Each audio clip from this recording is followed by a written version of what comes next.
Good morning. The Committee on Budget, Appropriations, and Finance is hereby called to order. Madam Clerk, can I have the roll call, please?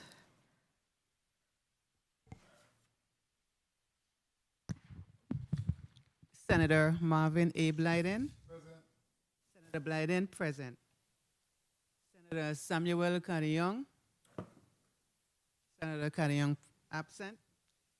Senator Dwayne M. DeGraff. Senator DeGraff, present. Senator Ray Fonseca. Senator Fonseca, absent. Senator Donna A. Fred Gregory. Senator Fred Gregory, present. Here. Senator Norvel E. Francis Jr. Senator Francis Jr. absent. Senator Javon A. James Sr. No. That's how I walk in this committee. Okay? All right. Senator James Sr. present. Madam Chair, we have 4 members present and 3 absent. Thank you, Madam Clerk. Can you please read today's agenda into the record? Yes, Madam Chair.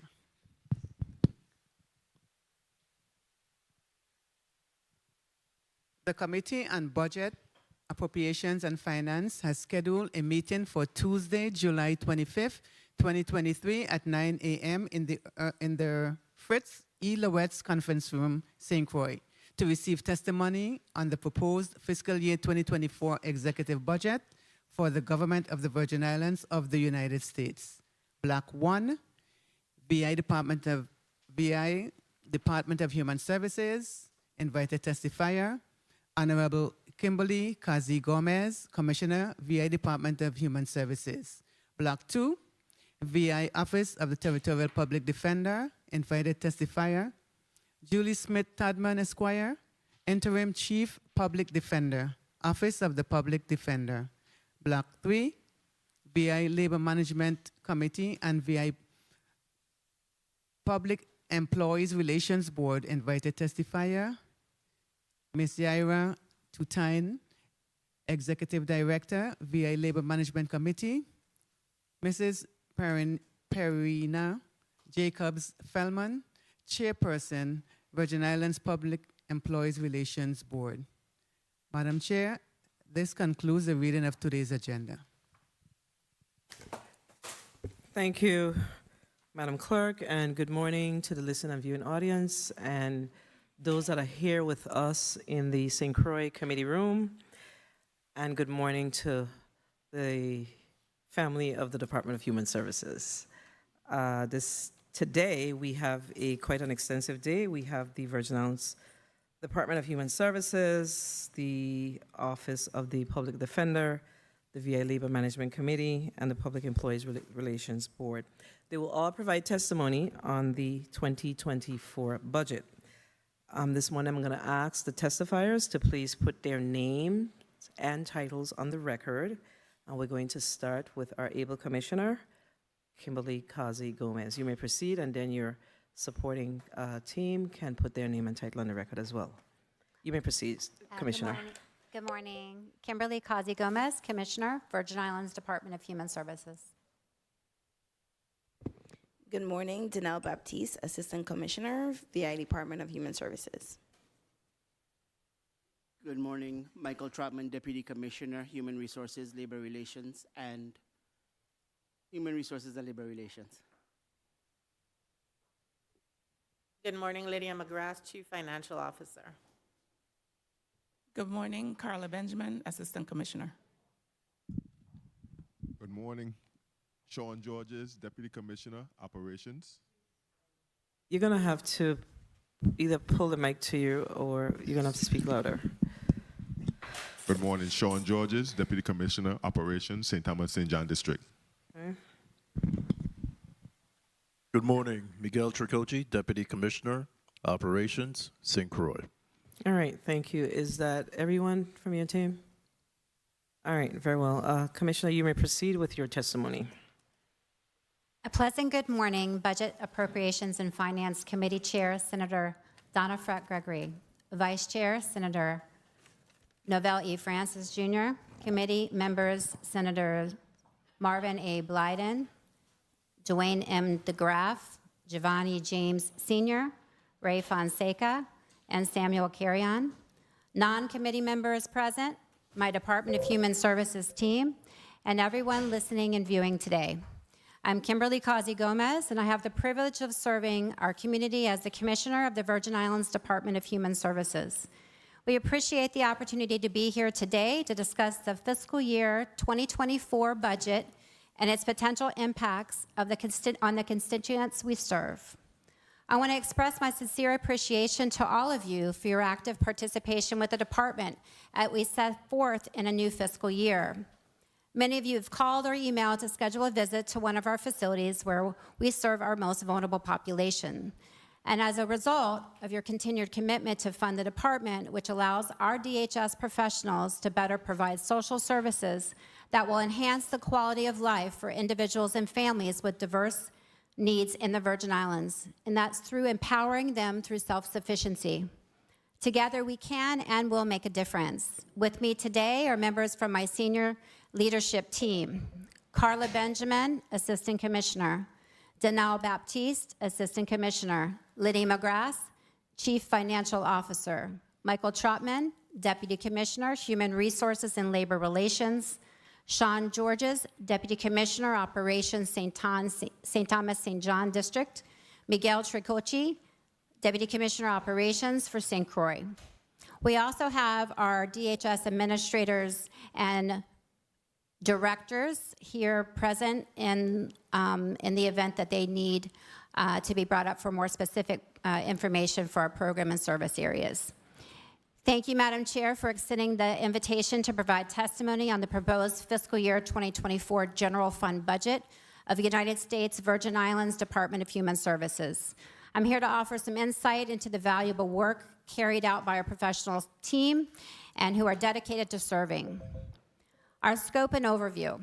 The Virgin Islands Department of Human Services derives its authority from Title 34 of the Virgin Islands Code and operates as a designated state agency for publicly funded social services programs, excluding those pertaining to public health and housing. DHS holds a prominent position within the government of the U.S. Virgin Islands, being one of the largest departments. We provide services to almost half of the territory's population of 87,146 from the Census 2020, and currently employ 638 individuals across 15 divisions, overseeing a total of 84 programs. As an agency intricately woven into the fabric of our society, DHS plays a pivotal role in enhancing the well-being and resilience of approximately 40,000 residents in the U.S. Virgin Islands throughout their lifespans. We achieve this by facilitating access to services, either directly or through a comprehensive network of coordinated care provided by various local agencies, businesses, and nonprofit agencies. One of our primary objectives upheld by our committed workforce is to deliver high quality and professional social services across the entire territory 24/7. The diligent men and women of DHS are devoted to supporting individuals, children, families, persons with disabilities, and the elderly in pursuit of self-sufficiency during prosperous times, but as well as offering emotional and financial assistance during periods of economic downturn.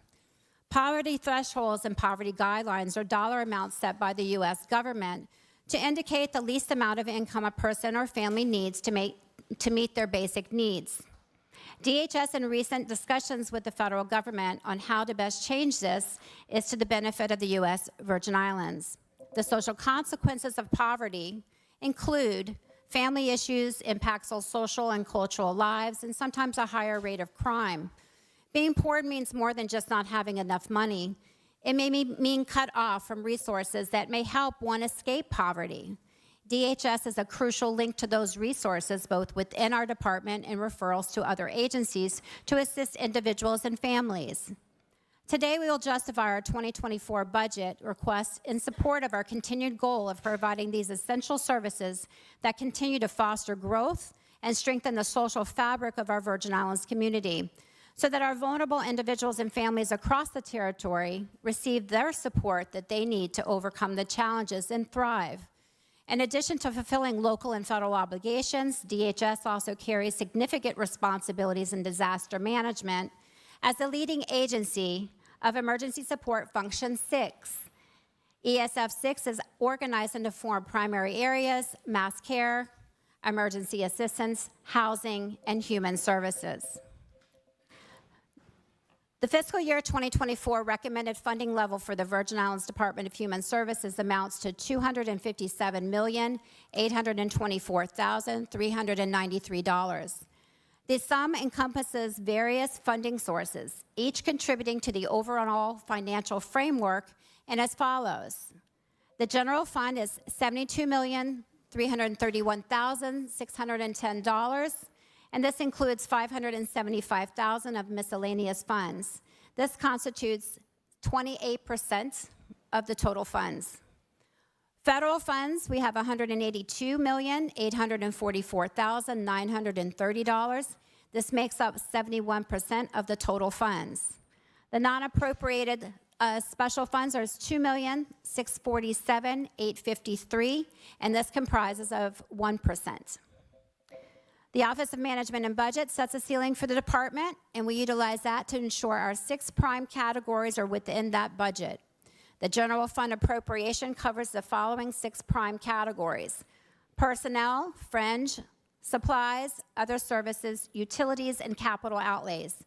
Table 1 outlines the amounts in each of the prime areas. For personnel, we have $20,047,018.02. Fringe is $10,051,491.08. Supplies is $1,060. Actually, it's $1,060,319. Other services is $38,498,781.68. Utilities is $2.3 million. Capital is $374,000. With a total budget of $72,331,609. The department will work with the Office of the Governor and the Office of Management and Budget relative on additional fiscal needs that may arise as the year comes.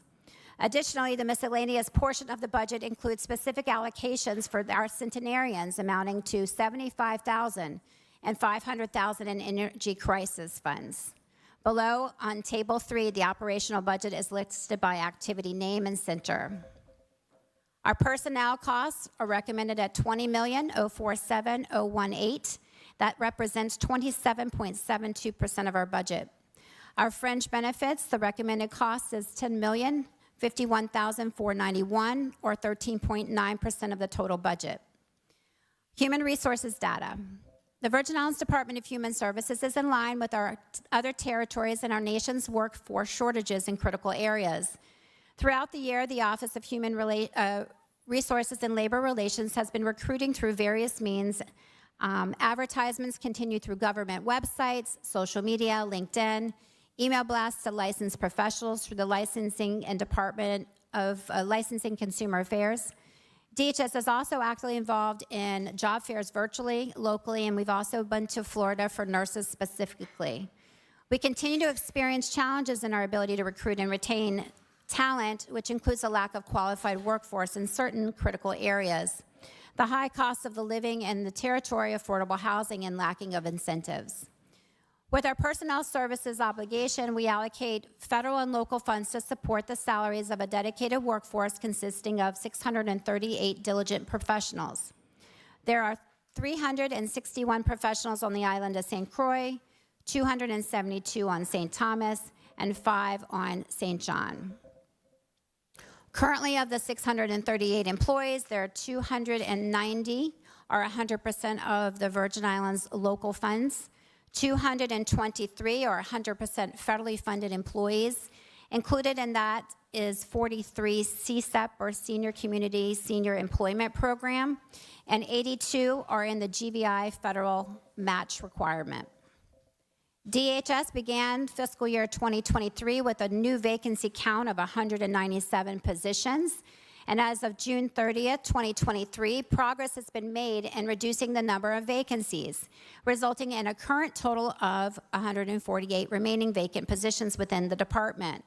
Out of the 197 vacancies, 82 are supported by general funds, 85 are fully federally funded positions, and the additional 30 are a blend of general and federal allocations. Supplies. The fiscal year 2024 budget recommendation of $1,060,319 has been allocated for supplies. The budget category remains relatively consistent with the fiscal year 2023 appropriations. This line item provides an adequate amount of supplies. However, noting there are trends, continual price hikes, especially with food and medical supplies. While the department remains frugal in expending funds, there are continual price increases that affect the food and medical supplies required in various divisions such as senior citizens, which is the homes for the aged, and intervention and prevention services is either YRC and our group home. Other services. The FY 2024 recommended budget of $38,498,792 is an increase by approximately 10% when compared to fiscal year 2023. There are currently 32 general fund professional agreements, and the complete list of the contracts is in the appendix section. These increases are primarily attributed to the rate increases for court-ordered residential placements, specifically in the Office of Residential Services and Interstate Compact Affairs. And additionally, this also includes rate increases for the first time in 7 to 10 years for some of our providers. Utilities. We've decreased utilities costs for fiscal year 2024 as we will be utilizing federal dollars for some of the buildings occupied by our federal program. The cost is estimated at $2.3 million. The capital outlays for 2024 are $374,000. The department will be replacing copiers in various units and also doing some air conditioning replacements. We do have some cost comparisons in a couple of the tables here as well. We have a 3-year comparison. For federal grants, the Department of Human Services currently manages federal grants with the expectation of new grant funding for fiscal year 2024 is $182,844,930. This plays a pivotal role in the department's budgetary framework. These grants originate from federal partners, including the U.S. Department of Health and Human Services, the Department of Agriculture, the Department of Labor, the Department of Education, the U.S. Department of Justice, and the Corporation for National and Community Services. These federal sources contribute significantly to the department's financial resources, enabling the effective implementation of crucial programs and initiatives. Additionally, it's noteworthy that the department also anticipates approximately $60 million in supplemental nutrition assistance program or SNAP benefits to be dispersed to eligible program recipients. The department has received an influx of much-needed federal dollars, and large unobligated balances do still exist. There are several contributing factors for the delay in spending, and the Department of Human Services continues to work with both our federal and internal departments to resolve the issues, as well as extend when possible.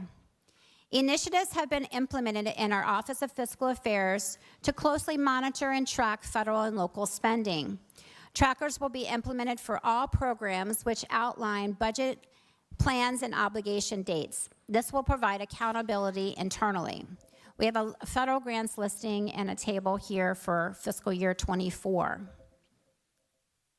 Disaster recovery and capital projects.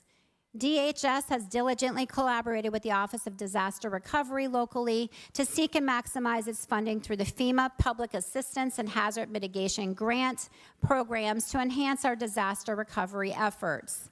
We've been obligated $83,688,471.14 for FEMA PA projects and $3,651,784.94 for hazard MIT projects. The department also anticipates an additional $258,336,104.75 to be obligated for FEMA PA.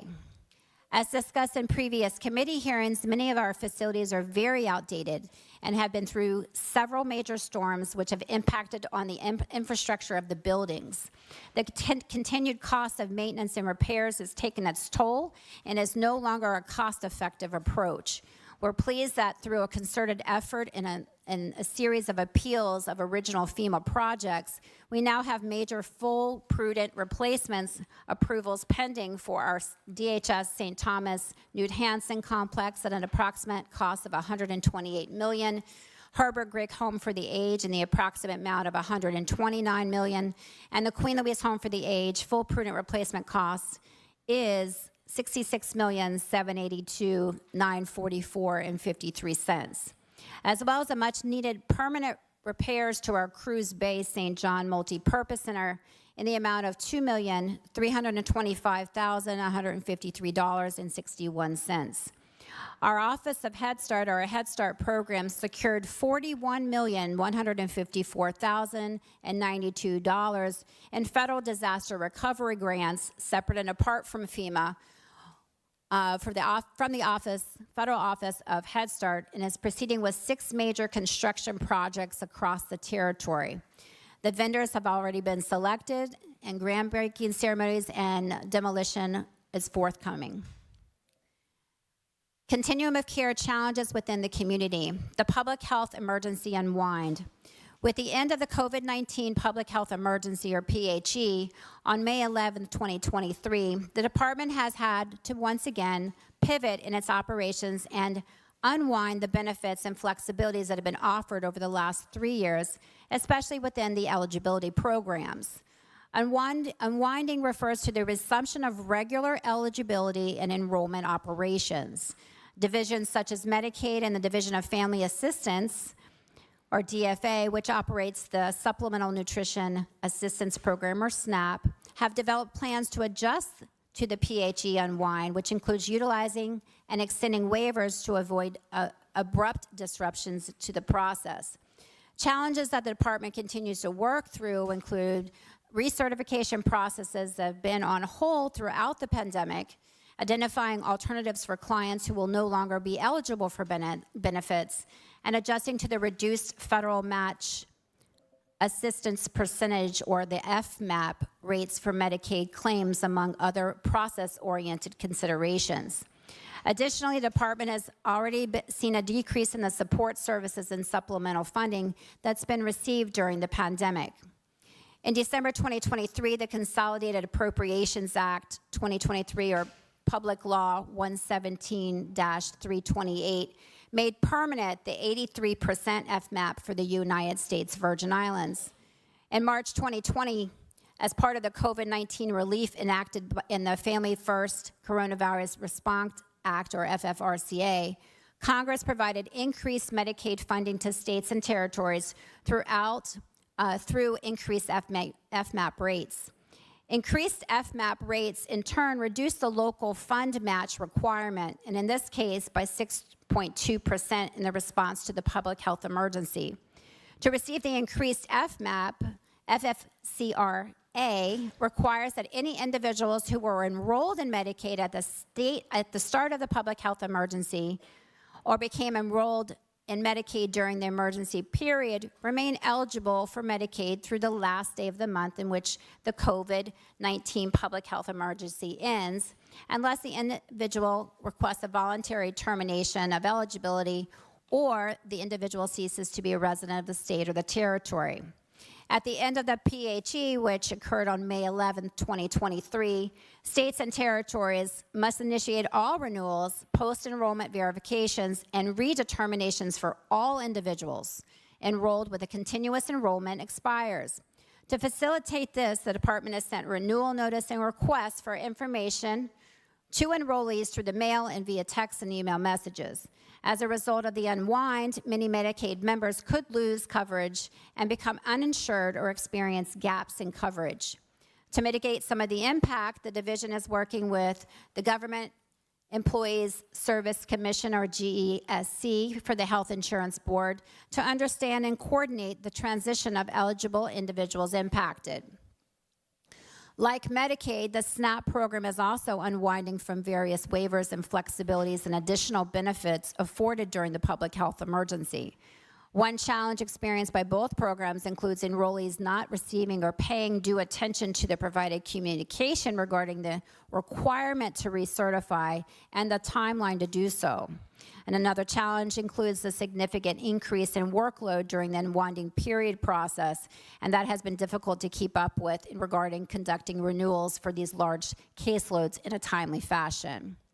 The senior continuum of care is also a challenge for us.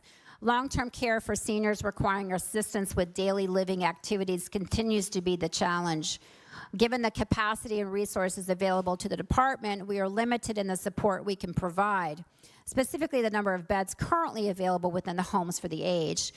While we currently have some physical capacity to accommodate additional seniors within the infrastructure and support services do not allow for us to do that is safe and compliant with the regulations.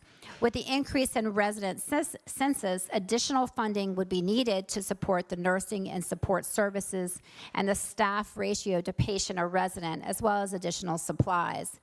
But beyond funding, DHS joins the fight with other healthcare providers locally and nationally to find and retain qualified nursing staff. These are some of the challenges that have been identified and that the department is working to address through developing training and incentive programs and doing some temporary repairs, and of course our permanent replacement to facilities in pursuing the ability to receive federal funding from the Center for Medicare and Medicaid Services, or CMS, by building 2 skilled nursing facilities, 1 in each district. Conclusion. Today, our fiscal year 2024 budget presentation is dedicated to the Department of Human Services employees who have recently passed away this year, their friends, and the family who continue to grieve the loss of our social worker, Ino Iniyama, our homemaker, Gloria Warner, and our Head Start teacher, Monique Mercer. Senators, we express our gratitude for granting us the privilege to present our fiscal year 2024 general fund budget recommendations of $72,331,610 to strengthen our families. We're currently requesting a modified line item budget to allow for flexibility in personnel and fringe to fully utilize any savings. We're fully aware of the challenges that lie ahead, and we approach them with a sense of humility, but also for excitement for the opportunities that present. With the support of this esteemed body, our Honorable Governor Bryan Jr., my fellow cabinet members, our community, and our local and federal partners, we remain committed to providing social services that contribute to enhancing the quality of life for individuals and families with diverse needs. Madam Chairwoman, this concludes our prepared statement, and the Department of Human Services team stands ready to any questions that you or the committee may have. Thank you. Thank you for your testimony, Commissioner Gomez. Let me take this opportunity to recognize Senator Novelli Francis Jr., a member of this committee. Please mark Senator Francis as present. Senator Samuel Carrion, please mark Senator Carrion as present. We have some honorary committee members that's here with us. Senator Carla J. Joseph, Senator Angel Bolkes Jr., and today we also have with us Senator Maurice James and Senator Franklin D. Johnson. Non-committee members, thank you for being here with us. This is a very important conversation with regards to the Department of Human Services 2024 budget. So colleagues, we're going to go to a 4-minute round, but of course, before we go to that round, Madam Chair, I always have to ask her questions, right? So let me just start by asking about your federal funds. Have you returned any federal funds within the past 2 years? Yes. Why, and what funds? CFO McGrath. We did return some funds. Okay, so before we start, Sorry. I'm going to ask you, when you speak first, not in every instance, but your first time that you speak, please put your name on the record for the sake of the stenographer, okay? You may proceed, and Media, please make sure that the mics are turned up so we can hear the testifiers. Oh, and Senator Fonseca, please mark Senator Fonseca as present. And he was here for quite some time. So I apologize, Senator Fonseca. You may proceed with your response. Lydia McGrath, CFO. We did have some funds returned for 23. It was not a large amount of funds. The areas pretty much was the Title 4B and Title 4E programs, wherein we don't have a cost allocation plan, so it bars us from spending the monies. We are working with our federal partners and also DPP in getting the cost allocation in place. Okay. Share that with me again. What is the name of that particular grant? It's a multitude of small grants. It's a Title 4. What's the total? I can provide that to you. I have to. So we need to get the total, but you said that you don't have a cost allocation plan. Who's responsible for establishing or putting the cost allocation plan together? We're working in tandem with the Assistant Commissioner and also with our federal partners who have actually put us in touch with the persons who did the cost allocation in Puerto Rico. Okay, so that I'm not following you. On the ground, who is the ultimate agency that's responsible for the cost allocation plan? Does the Department of Human Services team provide the information and then you send it somewhere to be approved? What's that process? I will have AC Benjamin. Good morning, Carla Benjamin, Assistant Commissioner. The cost allocation plan that we're referencing is one that is specific to the Children's Bureau and the Title 4B and 4E funds that the territory receives. We generated with our federal Region 2 partners an RFP that was put out. And the feedback that we got was that it wasn't clear enough. And so the original RFP was pulled. As CFO McGrath stated, we're currently working again to get an RFP out. We, with the help of the federal partners, we have identified 2 potential providers who we believe will probably respond to the RFP, and so we're going to be putting that back out So again. when was the last time you did a cost allocation plan? And I'm asking that question because it's very troubling when you indicate that whatever was sent out initially from this territory, it was not satisfactory. So it sounds as if this is something new, or is this something that you do annually, every 5 years, every 3 years? What is the challenge as to why we cannot get it right? Basically, that's what I'm asking. Yes, Senator, it is new. It is new. a process that all of the jurisdictions across the United States who are Title 4E jurisdictions have to do. The cost allocation plan has to be developed and then submitted to the federal clearinghouse for approval and then implemented. So you're saying, is it your testimony that under the Title 4B, and what was the other program? Title 4E. For the 4E, and what's the other program? Those are the 2 funding streams. The Title 4E. Title 4B. And? Title 4E. E. And the authority is the Children's Bureau. That is The our Children's regional Bureau. authority, So yes. it's your testimony that this is the first time that the Virgin Islands Department of Human Services had to submit a cost allocation plan Yes, Senator. for this particular program. Yes. And how long did you know that you were required to do this before it was done? We became a Title 4E jurisdiction in 2017, I believe. The Family First Prevention Services Act rolled out in October of 2021. And so there has been program instruction instructing all the jurisdictions that a cost allocation plan needs to be put in place. Our administration came on board in 2019. We've pretty much been working on that, just as other jurisdictions have been. The original RFP that was put out was with the assistance of the federal government. And so it's been sort of a trial and error for Okay. most jurisdictions. Well, and I so- know that there's always a challenge with when you're working with processes with the federal government. They're always moving the goalposts. But when did you send out your RFP? When did you send it out compared to when it's actually due? Because it's very troubling to hear that we are in fact losing federal dollars because we were unable to get an approved cost allocation plan. So how do we balance this? So, in addition to the cost allocation plan, the territory's foster care role, and it's connected, territory's foster care role, or children in care went from a little above 100 in 2020 to now we're less than 50. And so the opportunities for us to also spend those same Title IV-B and Title IV-E dollars has drastically reduced as well.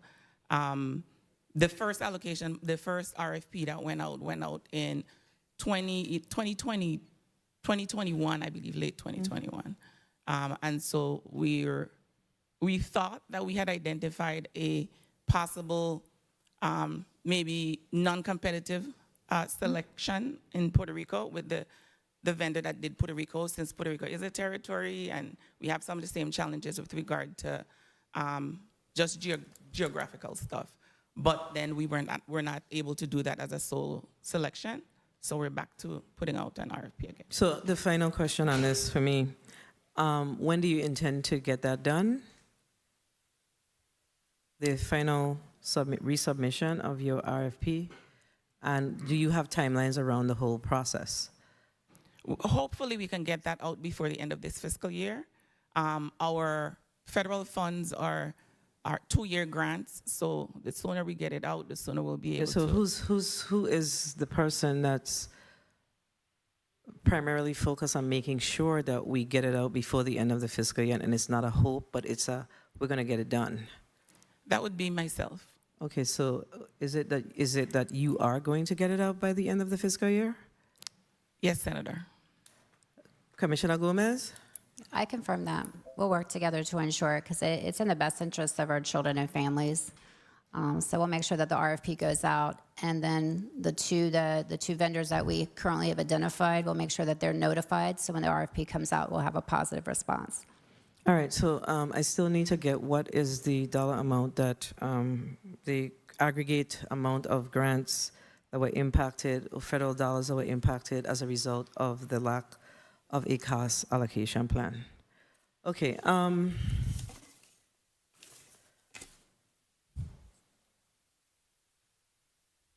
the FMAP, you referenced, so we had the Wang Louis here before us.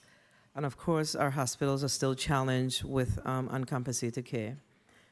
They did share with us that they believe that the process that they have internally is in fact working as it relates to the applications and the information being sent to your office.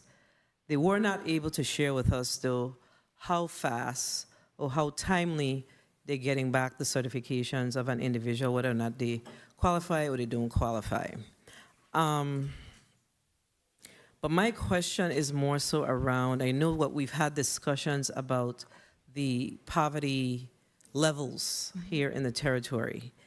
And I believe the last number was, what was that about? Not the amount of poverty, but the dollar amount as far as the wages. The I wanna lowest, use it depends on the household size. So it's a household of one. I think it's Yeah, that's what I'm trying to get from you. 15,000. I'll have to double check, but I think Okay, so I don't need to know the exact number right now. yeah. But what matters is we did have a conversation before about a concern that number was very, is it low or is it high? So that number was too high. And we needed to get reconsideration as it relates to our poverty wages here in the territory. So my question is, what has Human Services done, or the government collectively? Because I'm not sure. I suspect the application has several levels that it will have to go through is there work being done, or is that done already as it relates to an application to be submitted with regards to addressing our poverty levels? Because it briefs well that we now have 83% FMAP. However, if our poverty levels are not in line with what our true reality is, then we're not going to see the true benefit. So where are we with this application that we discussed a few years ago?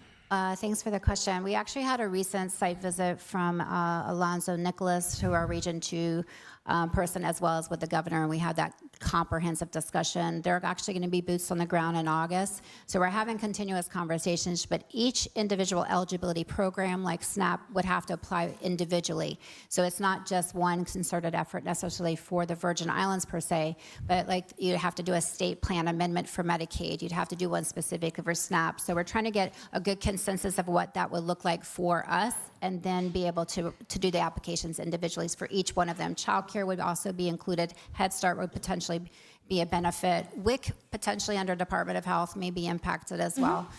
So we are in discussions. We're actively discussing it so to make sure. But I'm in constant conversations with them up to, they were here in June, I believe, June, July. So Commissioner, for clarification, are you saying that there's a requirement for us to have a discussion with the federal government for them to say, yes, you can pull the trigger, or us here, we on the ground here in the Virgin Islands, we determine, look, this is not working for us.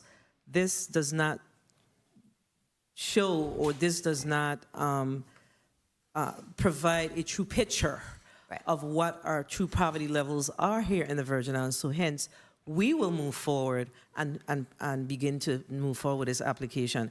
I'm very unclear about the part with the federal government and your role as commissioner, and you identifying, because you see the clients. So you have an understanding of what we're seeing, and people that are in fact being turned away because of the threshold, if you will. The federal guidelines. Correct. So I'm trying to figure out, do we have to have consultation with the federal government, or can we say, hey guys, this is a challenge for us. This continues to be a challenge, and this is our application, or what's the process for this application? Because we've discussed this before, and we continue to hear that we are in talks. But at what point, I mean, I'm sure that you've seen the kids count data. So at what point do we really begin to address this? Well, we are addressing it, and I think that the biggest part for us right now is what would be the guideline for the Virgin Islands, and what a state or territory would be in adherence to. Hawaii is usually the one we kind of go in consensus with, but a lot of times they like to group us with Mississippi, Louisiana, because of our poverty rates. You answer my question, Commissioner. I don't have need you to answer my question. So my question is, do we have to work with the federal government, or can we identify this as a challenge for us as Virgin Islanders and move forward with our submission?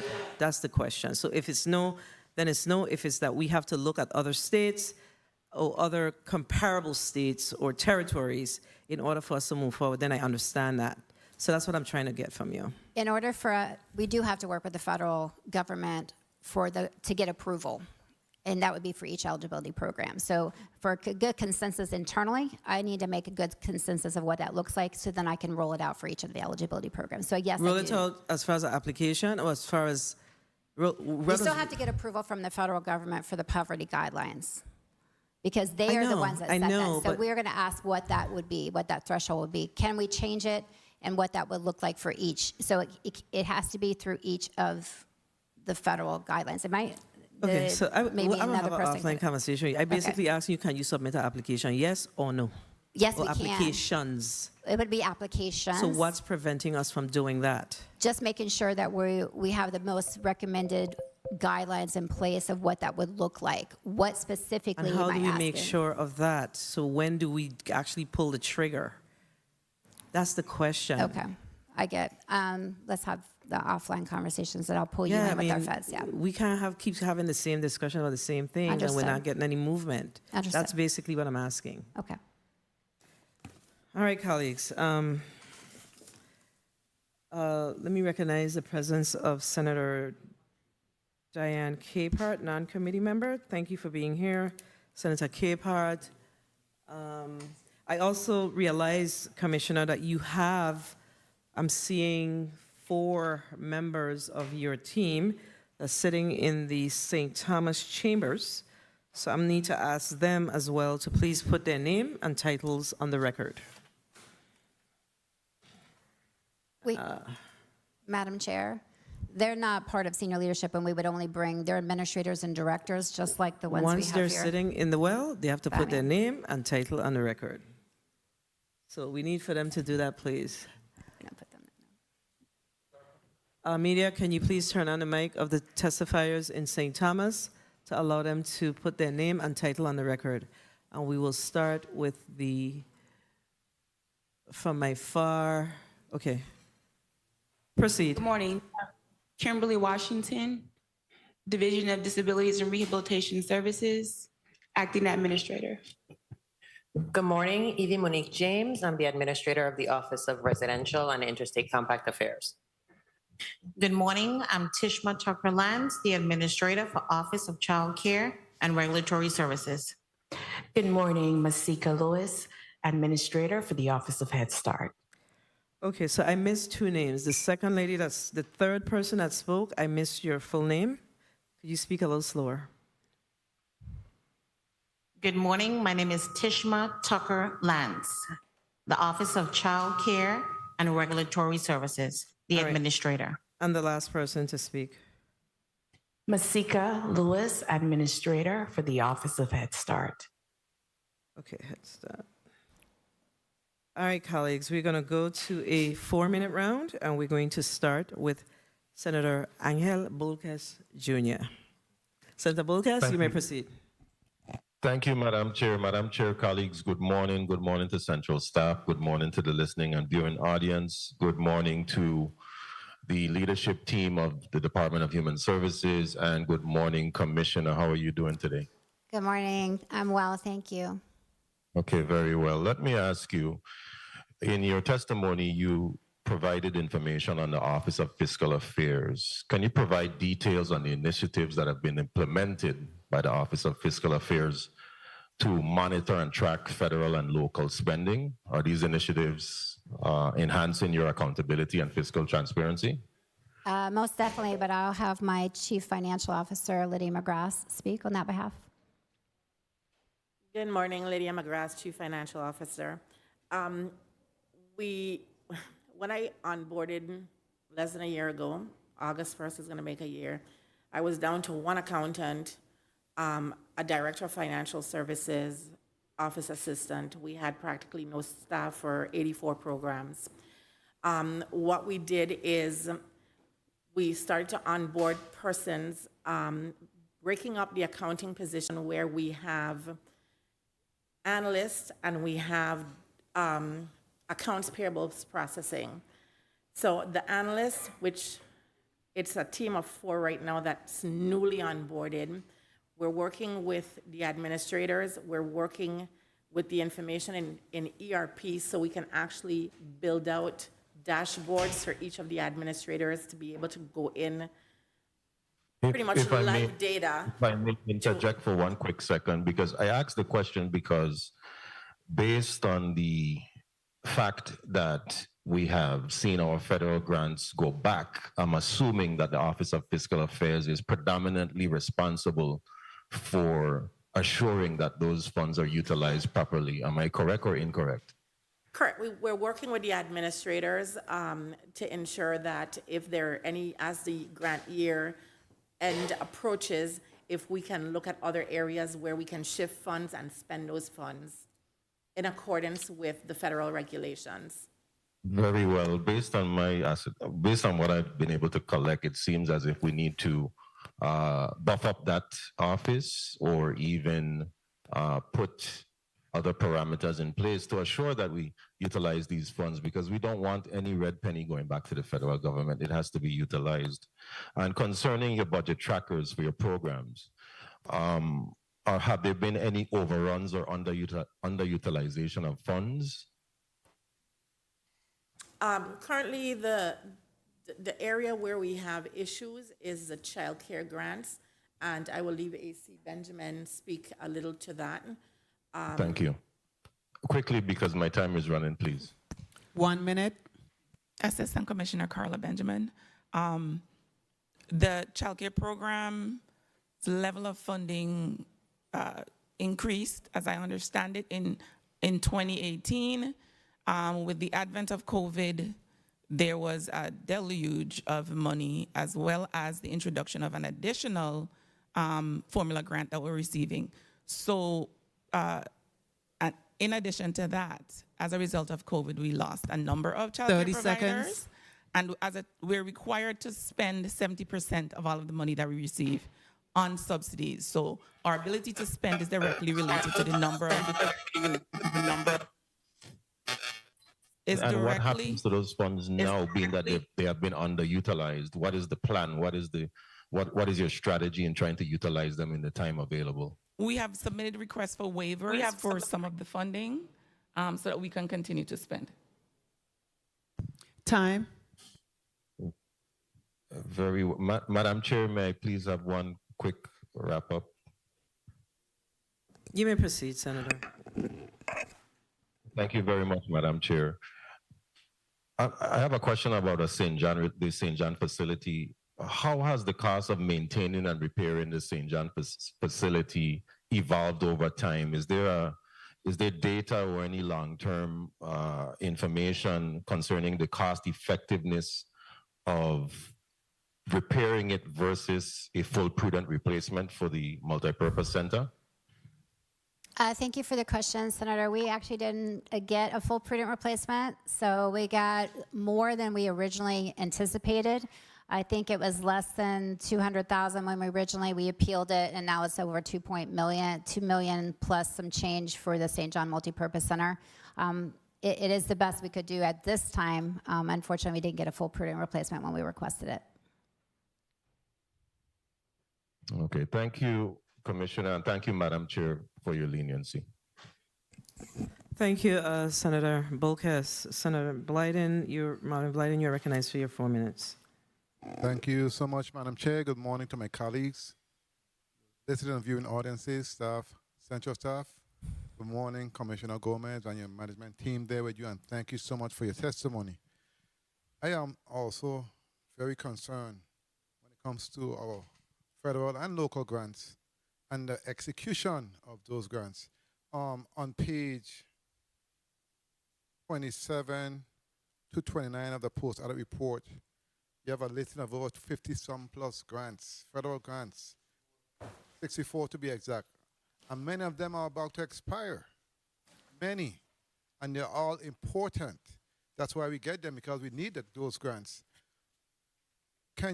We don't have much time, but can you tell me, first of all, do you anticipate utilizing those grants before the funds expire? That's the first question I have. Thank you for the question. We will spend the majority of it. There will be some that we've requested extensions for. We get an amount of money that we got on top of money, especially for the child care and the limited number of facilities that we have. It's been difficult to spend some of those funds. So you do have a plan to utilize those funds despite them being ready to expire? You're going to ask for additional time? Correct. Okay, very well. Next, I want to go to your vacancies. You have 148 vacant positions, and that ties in with these funds because you need staff to do the work. Now, many of these vacant positions, I know you had 48 new hires, right? You said 48? Correct. New hires. These 48 new hires were critical hire, and are they in relation to trying to address most of these areas where you fall short? Every division has a shortfall or a workforce shortage right now. DC Trotman may be able to enlighten you a little bit more as far as that's concerned. But most of them are multi-year grants, so they may expire, but we might get another grant for the following year. Head Start is one example. And so they're on a different fiscal year. They're on a July to June. So those are sometimes carried over to the next budget cycle for the federal budget. Very well. And your local grants of $3.2 million. Have all of these different organizations been applied for or received the funding? Most of them have. So our director of nonprofit has worked directly with each agency that's been allocated. Some were not in favor of receiving the money, so we didn't do that. Or they have making sure that they're doing the reporting requirements, but we also do notification of grant awards for each one, so they have to provide the documentation in order to be certified before they can receive funds, and then making sure they get their invoices on time. So you have notified those that did not receive it that it's available? Correct. Okay, also in the post-audit report, it stated that you have no outstanding obligations. Is that correct? For past fiscal years, yes. We have some outstanding obligations that pop up. Interestingly enough, from 2006 30 or seconds. 2002, they'll say, oh, you owe us, and there's no way I can track that. So you do have outstanding obligations from time to time? From time, Lydia McGrath, CFO, yes. From time to time, we do have outstanding obligations. And your bank accounts, how often do you reconcile your bank accounts? When was the last time you reconciled them? Since I onboarded, we have not reconciled them. We actually we're going to have them audited. Time. To ensure that everything is what it says it is.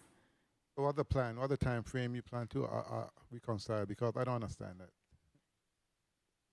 I actually have someone who is a volunteer, a former DOF employee who's on board with me, and she is going to be doing the reconciliations into that. Yep. You have a time frame? It's going to take a minute because of the amount of accounts, so I'm hoping by March of next year, everything, including the big Social Security, which is going to take a lot of filtering through the account to find all the funds that belongs to all the wards of the state, so we can identify those. That's going to take probably the longest. The smaller ones should be done within the next 2 to 3 months. Well, thank you so much for your responses, Madam Chair. Thank you so much for the time. Thank you, Senator Blyden. Two things that came up from my colleague, the federal grants and the bank accounts. So, based on the report that I have in front of me, the aggregate of the federal funds that the Department of Human Services has been awarded since, I think the latest one, or the earliest one, is 2018. And the majority, but for 5 or 6, 7, 8, 9, expire in 2023. And the total is $320.3 million in federal funds. And as of this report, Mr. Post Auditor, could you please share with us when this report is as of? Speak in the mic, please. Thank you. Thank you, Madam Chair. This report was as of March 2023. Okay. So this report is of March. So that's about 3 months ago.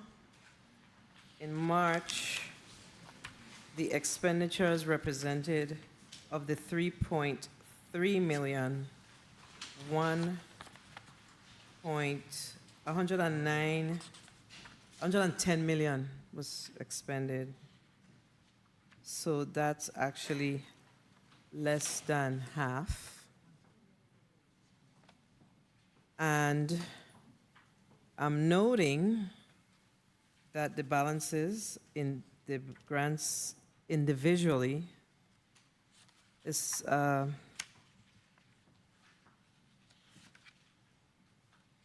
significant. The numbers are significant. So I need to understand, how do you intend to expend? I guess you have an obligation period? You have an obligation and then an expenditure period? Lydia McGrath, CFO, yes. So your obligation is the end of 23, And your expenditure period, is it end of 24, or is it 6 months to expend after the obligation? Most grants are 3 months. On a child care grants, we have a 1-year obligation. So most of them are obligation 2023, September, June, based on the dates that I'm seeing, and then you have to expend by the 3 months out. Correct. How? Liquidate. Well, How I plan to get this due? Most of, Lydia McGrath, CFO, we have the first set of grants on here listed are the Head Start construction grants. Okay. And we just received the extension, how long? We just received low-cost extensions Extensions. out for 12 months. Okay. Initially. So you have no cost extensions on the construction-related grants, right? Correct, which are listed here. What's the total on your no cost extensions grants? Approximately 42 million. It's just shy of 42 million. Okay, so Madam Chair. that's the grant for the The 6 construction. for the project, the Head Start build out, correct? Correct. But then what are we talking about? Right, they're listed in this number. Unfortunately, we didn't pull them out. We Okay, have so- everything combined. They're the first one from the second grant go down. Okay, so that brings you down to 285 million. Additionally, in medical assistance, we had at that point $58 million. To date, we've spent $116 million You had a medical assistance? in the claims payments. Here is listed at $58 million. We've spent to date $116,425 and $17.18 on the federal side. Okay, so you're basically saying that the majority of these funds are associated, that's $152 million about. Yes, and with the other Medicaid grants, we don't have contracts in place for several of these, so it takes a process, but all this money is going to be spent. So basically, in order to expend these dollars, you're going to need to request for extensions. Yeah, because some of them are, there's one here that says that expired in 2023 of June. For medical assistance, No, I'm looking at all the grants. So this one is, what is it? This one says foster grandparents.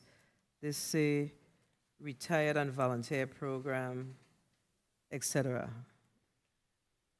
correct. The FGP, that grant, and the RSVP, those grants expired in June, and this is an old list. They did most of their spending in the last quarter, so most of that money is spent. So this is what I'm going to ask. If you can provide us with an updated List. report We can. on the expenditure of your federal funds, because it's very concerning based on what we have in front of us today. And it's concerning because we've listened to so many of the challenges that individuals in our community are experiencing as it relates to social services. And if we have all these federal dollars, we have to come up with a plan. We know that it's challenging to hire employees. We understand the challenges, but I believe what matters most is, what is that strategic plan to provide the support? We have to be able to see that we have done all that we could do. We have to show that we've circled the wagon, if you will, all that we could do before we start saying, okay, we could do this extension, or this money went back for this reason. I'm not warm and fuzzy about what I'm seeing in front of me, but again, an updated report is very necessary. Okay? All right, Senator Johnson, you're recognized for your point of information, and then we're going to go to the next senator, which is Senator Dwayne M. DeGraff. Good morning. Good morning. Thank you very much, Madam Chair. I just want the record to be clear that when I count these grants, out of 64 of them, 39 of them going to expire this year. 39. I don't know how you guys going to spend all of this money. 39 of them going to expire this year, 2023. I just want it on the record because what I'm hearing you saying here, I can't see it happening. And people complain about service. We got federal money going back. We keep putting in for extension. I don't see how it's going to happen. And I'm being very straightforward. I don't see you getting this money spent. Thank you very much, Madam Chair. Thank you, Senator Johnson. Senator DeGraff, you're recognized for your 4 minutes. Good morning. Thank you, Madam Chair. Good morning, colleagues. Good morning, testifiers. You know, the topic at hand is a great topic I'd like to follow up on, but because time permits, I'm gonna start with employees. I don't go to, and you're gonna program me for the next 10 years, I'm gonna talk about employees first. But I want to look at your capital outlay, $374,000. I went to Human Services the other day to visit one of my summer interns, and is some of that capital outlay going to be used on Old Claude Hansen Department of Human Services building? Maybe for the air conditionings, thank you for the question. So some AC repairs, but we're in discussions with FEMA to get a full prudent replacement. So we're going to actually demo that building and start anew. So putting money into a building that we're in the process of trying to do a demo and rebuild is concerning. So we're actually looking at rental space and moving everyone out of the building so we can go ahead and start that project. Okay, how soon? During the 24 budget? I don't have the timeline on it because I haven't been fully approved by FEMA for the prudent replacement. But we already have a space identified to move. And so hopefully in the next maybe 3 months, 4 months, we'll be able to move partially into that space. Yeah, they need to move everybody. I'm because I working still on have it. the stench of the morgue in that building, and it's been 100 years. So, you know, as soon as we could get out, you know, make the work environment, maybe that's why some of these things are happening on the other ends. Employees just ain't in the best working conditions. And Agreed. And that's why we went for the full prudent replacement. I was looking at Act 8474, the 23 budget. You asked for personnel services of 21,413, 584. That's what you got in the 23 budget.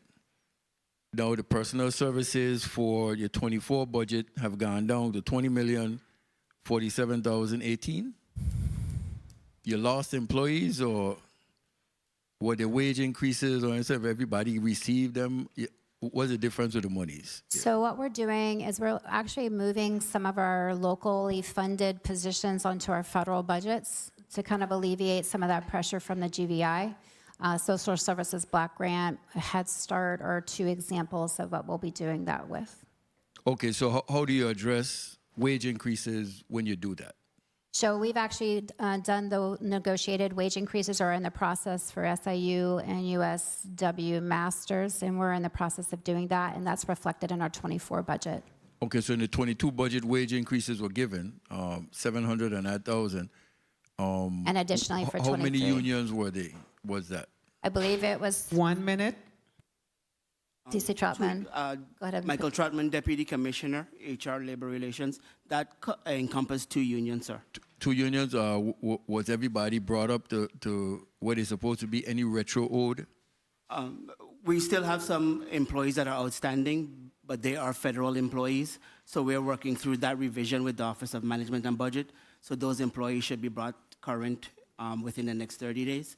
But as far as those on the general fund, they have been completed and received their retro payments. So when you say they're federal employees, We had to revise the budget sheets to reflect their new salaries because when the federal budgets were submitted, they didn't have. They're paid by the federal monies, Correct. but they're local employees. That is okay, so they did get a wage increases, but to reflect in the federal end, they're gonna be paid within the next 30 days. Right, they should see the changes in the next 30 days.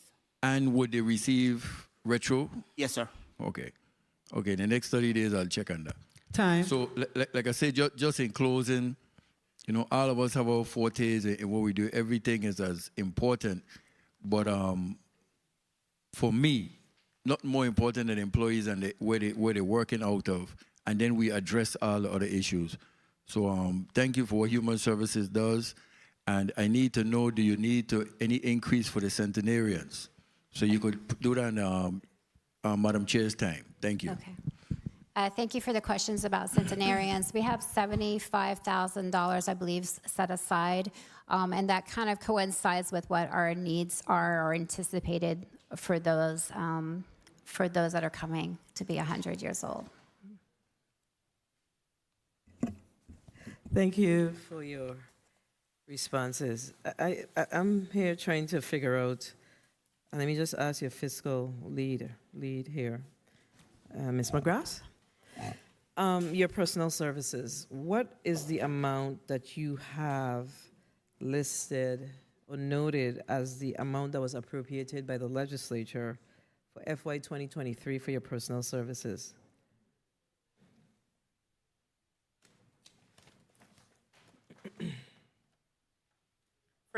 Lydia McGrath, CFO, for personnel services for 23, $20,563 and $31. Okay, did you look in the budget book? Did you all see the budget book? That includes the additional funds that were given for the salary increases. So 20,799,423? Okay, so 20,799,423 is as a result of the salary increases that were granted in FY 23. Yes. So that's tied to the union contracts, I assume? Okay, so the recommendation for FY 24 is $20,047,018, correct? Yes. So that is a $516,000 reduction, 2.5% reduction in your 24 budget, right? Yes. And you indicated that that reduction is as a direct result of you moving some $516,000 worth of positions from your local funds to your federal funds? Yes. Specifically, our consolidated block grant. Okay, so it's specifically tied to your consolidated grant. And we are making some adjustments on the Head Start budget to move some of the employees over to their federal budget. So are you saying that we anticipate seeing a further reduction in the $20,047,018? We're still working the numbers because, again, with the block grant, we knew that we were getting an increase. We didn't know the exact amount. We still have a quarter of funding to go. We did send the budget down to the Office of Management and Budget with, I think it was additional, DC Trotman, if you can, how many vacant positions were on the block grant? Currently, we have, Michael Trotman, currently we have 34 vacant positions on the block grant, social service block grant. So you're saying that you have a possible 34 vacant positions on the block grant? I need to be clear. I'm talking about this 20 million. Are we going to see, is there a high possibility that we will see a reduction in the $20 million because those salaries will be charged to the block grant? That's the question. I don't think there will be any further reduction. Okay, so then we contradicting ourselves. Which one is it? You indicated that y'all are truing it up and making a determination as to what are those personnel, if you will, that would be moved, whether it's be the 100% or percentage. So which one is it? Well, for the block grant and for Head Start, they would be moving 100%, but we have to work with the federal dollars, especially with the Head Start, to see exactly how much we would move.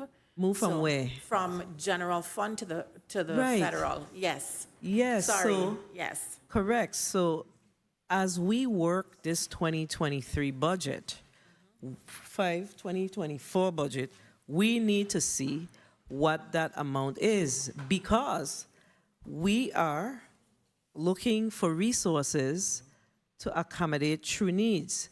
What we see on an annual basis is departments and agencies having excess funds in their budget, and then they come to the legislature in mid-September to ask for appropriation transfers, while we have challenges with uncompensated care, et cetera. So while we have challenges with your very own Herbert Gregg and the amount of resources available to provide food and the other necessary items. So we want to make sure that we fit this budget so we can ensure that we are accommodating or we are making sure that we are covering the true true needs of your department. So that number, we're going to need to get from you before we are done with the FY24 budget. What a number look like from your department as the associated fringe benefits as well as the personnel expense. And then I note that your fringe benefits is increased by some 680,000. So can you please provide an explanation to that as well? Lydia McGrath, CFO, the fringe numbers are auto-populated in the OpenGov system. We did do a comparison, and there are instances where the fringe is excessively high as, I think, 84%. We are in communications with OMB. They sent us the differences, so we need to reconcile to see what the true fringe cost is. Okay, because so it's definitely overstated. one of the things that we've asked all of our departments and agencies to do before we wrap up this budget is to please provide us with your associated fringe benefits correctly. The personnel, because we know some people have some people have single insurance, some have family. So we need to see that proper true up so we can make a decision on this budget, because it's very off when you see a reduction of 516 in your personnel, but an increase of 680 in your associated fringe. We got to rate correct this budget, please. We need each department and agency to assist us. We don't want to make the decisions in a vacuum and blindly, if you will. But this definitely is off and needs to be corrected, please. Okay? Right. And we did Go ahead. We did ask Office of Management and Budget to provide us the breakdown of the fringe, and they did, but it just came in recently, so we haven't had a chance to really go through and see. Okay. So we're asking everybody to do that. That's the only way we're going to move forward with this budget. We got to rate correct this, okay? There's a point of information from Senator from Senator DeGraff. You're recognized for your point of information. Fantastic. Yeah, thank you, Madam Chair. If I had the time, I was trying to get at in terms of Act 8474, which is the 23 budget, your personnel was 21,413,548. That's what I was saying. Then based on what you're talking to get down to 20, you're going to take more money off of this 21 to move it around to the federal, is what I was saying. That was the kind of thing I was alluding to, because what you have in 23 covers way more than your acts in 24. So as long as your wage increases and everything are covered, your retro is covered, then I fine. But I think that's what Madam Chair is trying to drill down on in terms of that 21 million that you have covers wage increases and everything.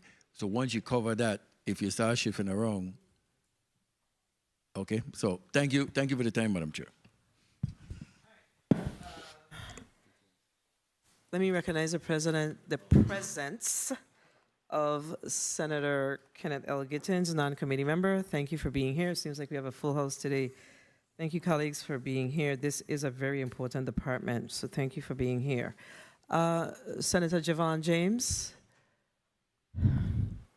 Senator Johnson, you're recognized for your 4 minutes. I met some folks here, but I don't know if you want me to go ahead. No, you are next. Not a You're problem. next. I wasn't prepared, but I'm ready to go still. Oh, if you want, I get catch off guard, but I can still go ahead. Go ahead. Good morning to all. Good morning to all testifiers. Good morning to the listening viewing audience. As we started out today, I think I watched that bunch of grants that's sitting there, and that's very disheartening for me. Very disheartening, because we continue asking for money, and we have the federal money and we're not using it. And every time we let that money go back, doesn't help us. It hurts us. Because then the local fund don't have to match and make up for all of that federal money that we are allowing to go back. So I hope that we definitely get these grants. You mentioned a large unobligated balance still exists. There are several contributing factors for the delay in spending. What are they? Lydia McGrath, CFO. The listing in the post-audit report is as of March 31st. Most of our grants did not even go online until maybe January or February for varying factors. including we have to wait for a notice of grant award to be issued before we can put the budget online. So while personnel and fringe may run, the programs are not allowed to spend until that money is online. So the first quarter especially is always very, very limited in spending, but we ramp up towards the end of the year. Are all your contracts, employee contracts, already secured and signed off? Though everybody's up to today's step in pay? For the negotiated, the new ones? All your employees under the union obligations. Good morning, Senator Johnson. Michael Trotman, Deputy Commissioner, HR Labor Relations. Not in this entirety, sir. We have approximately about 100 employees that are still waiting to get on step and get their retroactivities. I want to ask this question. Commissioner, you and a couple of your team, your assistant commissioner, you guys got a raise in that legislation the governor did putting all his commission up. Is that true to say? Commissioners did get a raise, yes, sir. And what your salary is now? $135,000. Oh. And your assistant commissioners? They're still at the same rate. They didn't receive Not increase? as of yet, no, they have not been approved yet. But they're projected to get increase. I have made the recommendation, sir. This You is know- in line with the, may I finish? Please. This is actually in line. A lot of our unionized employees actually make almost, or if not more than the exempt leadership. So it's not 1 just the minute. senior leadership, but also the administrators and directors. So many of the unionized employees that are being supervised by an administrator or director of a division, the divisional head of that, they're making more. You have employees under the master agreement? We have six or seven union contracts. Which one are you talking And about? some of them are under the master agreement. It's fair to say that. Yes. The master agreement that the governor refused to sign. These are low-level positions. Is it correct to say that too? 30 seconds. Is it correct to say that? Low level, I would prefer not to say low level, but I would say not, the salaries are low. The salaries are very The salaries are low. And that's my problem here. You know, when I go, I just go hard. I don't have no in between. When you have people making these small income, and we can't afford to pay them, but then we make these positions and give high executive these raise, $10,000 raise, $15,000 raise. What are we saying to our people? What are we saying to them? Thank you very much, Madam Chair. You have another question, Senator? No, not right now. All right. Let me just ask, because I see that FY24 budget book that was provided to this committee and to the senators by the Department of Human Services. Do you have your updated information as it relates to your federal funds in here? The most updated, What page is it on? I'm trying to locate it, but I'm having a problem loading it. It's not loading in. and in the appendix section, page 19 starts the fiscal attachments. Let me just double check. Is it in there? It's Lydia McGrath, CFO. I believe it was the same information for the post audit. Yeah, but this is the thing. You see the problem? So this is what we do. So you bring out you bring us a report today. So we request the information from post audit. Post audit requests the information from you in March of 2023, right? This year, 2023. And you provide a beautiful book. It's very pretty, with the information, and then you take the time to give us the updated information. So now we're asking you to send the information back. That's not satisfactory. We need, if you're going to send the information, where would you give us what we're going to see in the post-audit report? Give us the up-to-date information, because that up-to-date information will show that there is in fact true movement, right? So we need to have some kind of accountability with the information that's being provided. So what's the challenge? What's the challenge with providing the information, up-to-date information? We received this report a few days ago, right? So why we couldn't get updated report of the grant awards? What's the problem? No problem, Senator Lydia McGrath, CFO. We will provide it before the close of business tomorrow. No, we need it today. Today? We need it today because y'all are coming for your budget, and the information that should be provided should be up-to-date information. If you're going to take the time to prepare a document like this, then give us what we need. It's like, I don't want to say what this looks like to me, okay? We need to get it updated information because you're representing that you've dialed down, or you've spent down a lot of these dollars, but we have no proof of that. And you should have been able to provide us with a report that showed that, okay? Point of information. Senator, carry on. Senator Bulkes, you're recognized for your point of information. Thank you, Madam Chair. What steps is the department taking to monitor and control utility and rental costs, especially with the utilization of federal funds for these buildings occupied by federal programs? Good morning again. Could you repeat the first part of it, the question? What I'm trying to get at is, are these federal funds also being utilized for rental and utility costs of the department? What steps are you taking to monitor and control that? Yes, thank you for the question. Yes, a few of the grants do include utilities, like we mentioned, and thus as well as rental costs, but not all of them. Some are very specific about services specific only, like the Retired Senior Volunteer Program is only specifically for that service, or CSEP is only for specifically for that purpose. So some of the grants will have an allowable cost for rents, but some will not.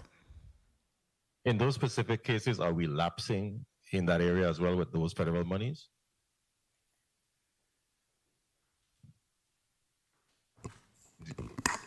Did you understand my question? I do. I'm not sure if I have to think of all of the grants. So the first question was asked. What is the next question? Because the point of information is one question. So what was that question? So the commissioner can answer the question. We can move on.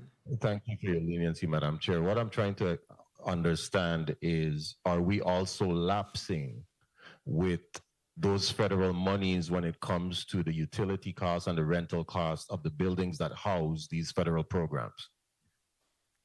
Lydia McGrath, CFO, no, we're not. Did you hear the response, Senator? They said no.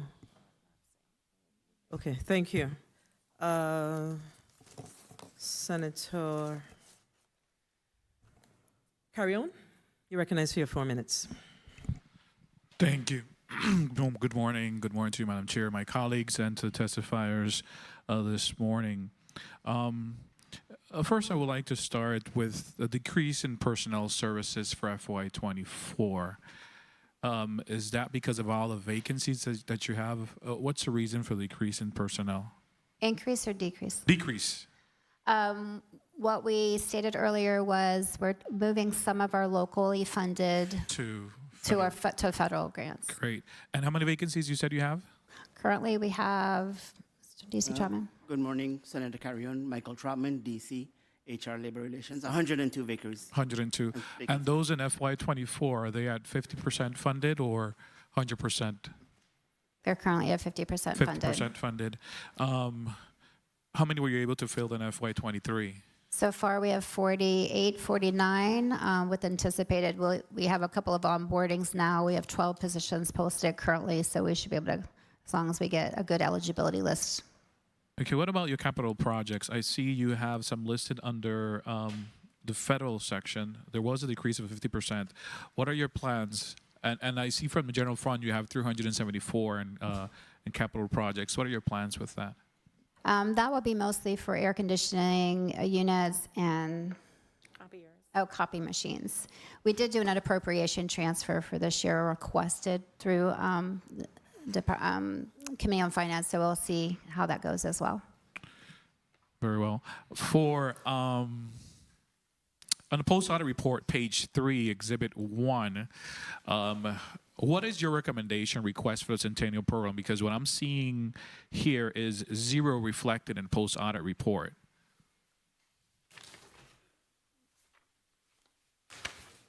Page 3, Table 1. Centennial. I believe it's listed on page 5. There's supposed to be $75,000 proposed for fiscal year '24 in that table in the miscellaneous section. Okay, 75,000. What are your actuals for this year? Actuals for this year. Denell, do you have the actuals for centenarians? We can get that for you, Senator.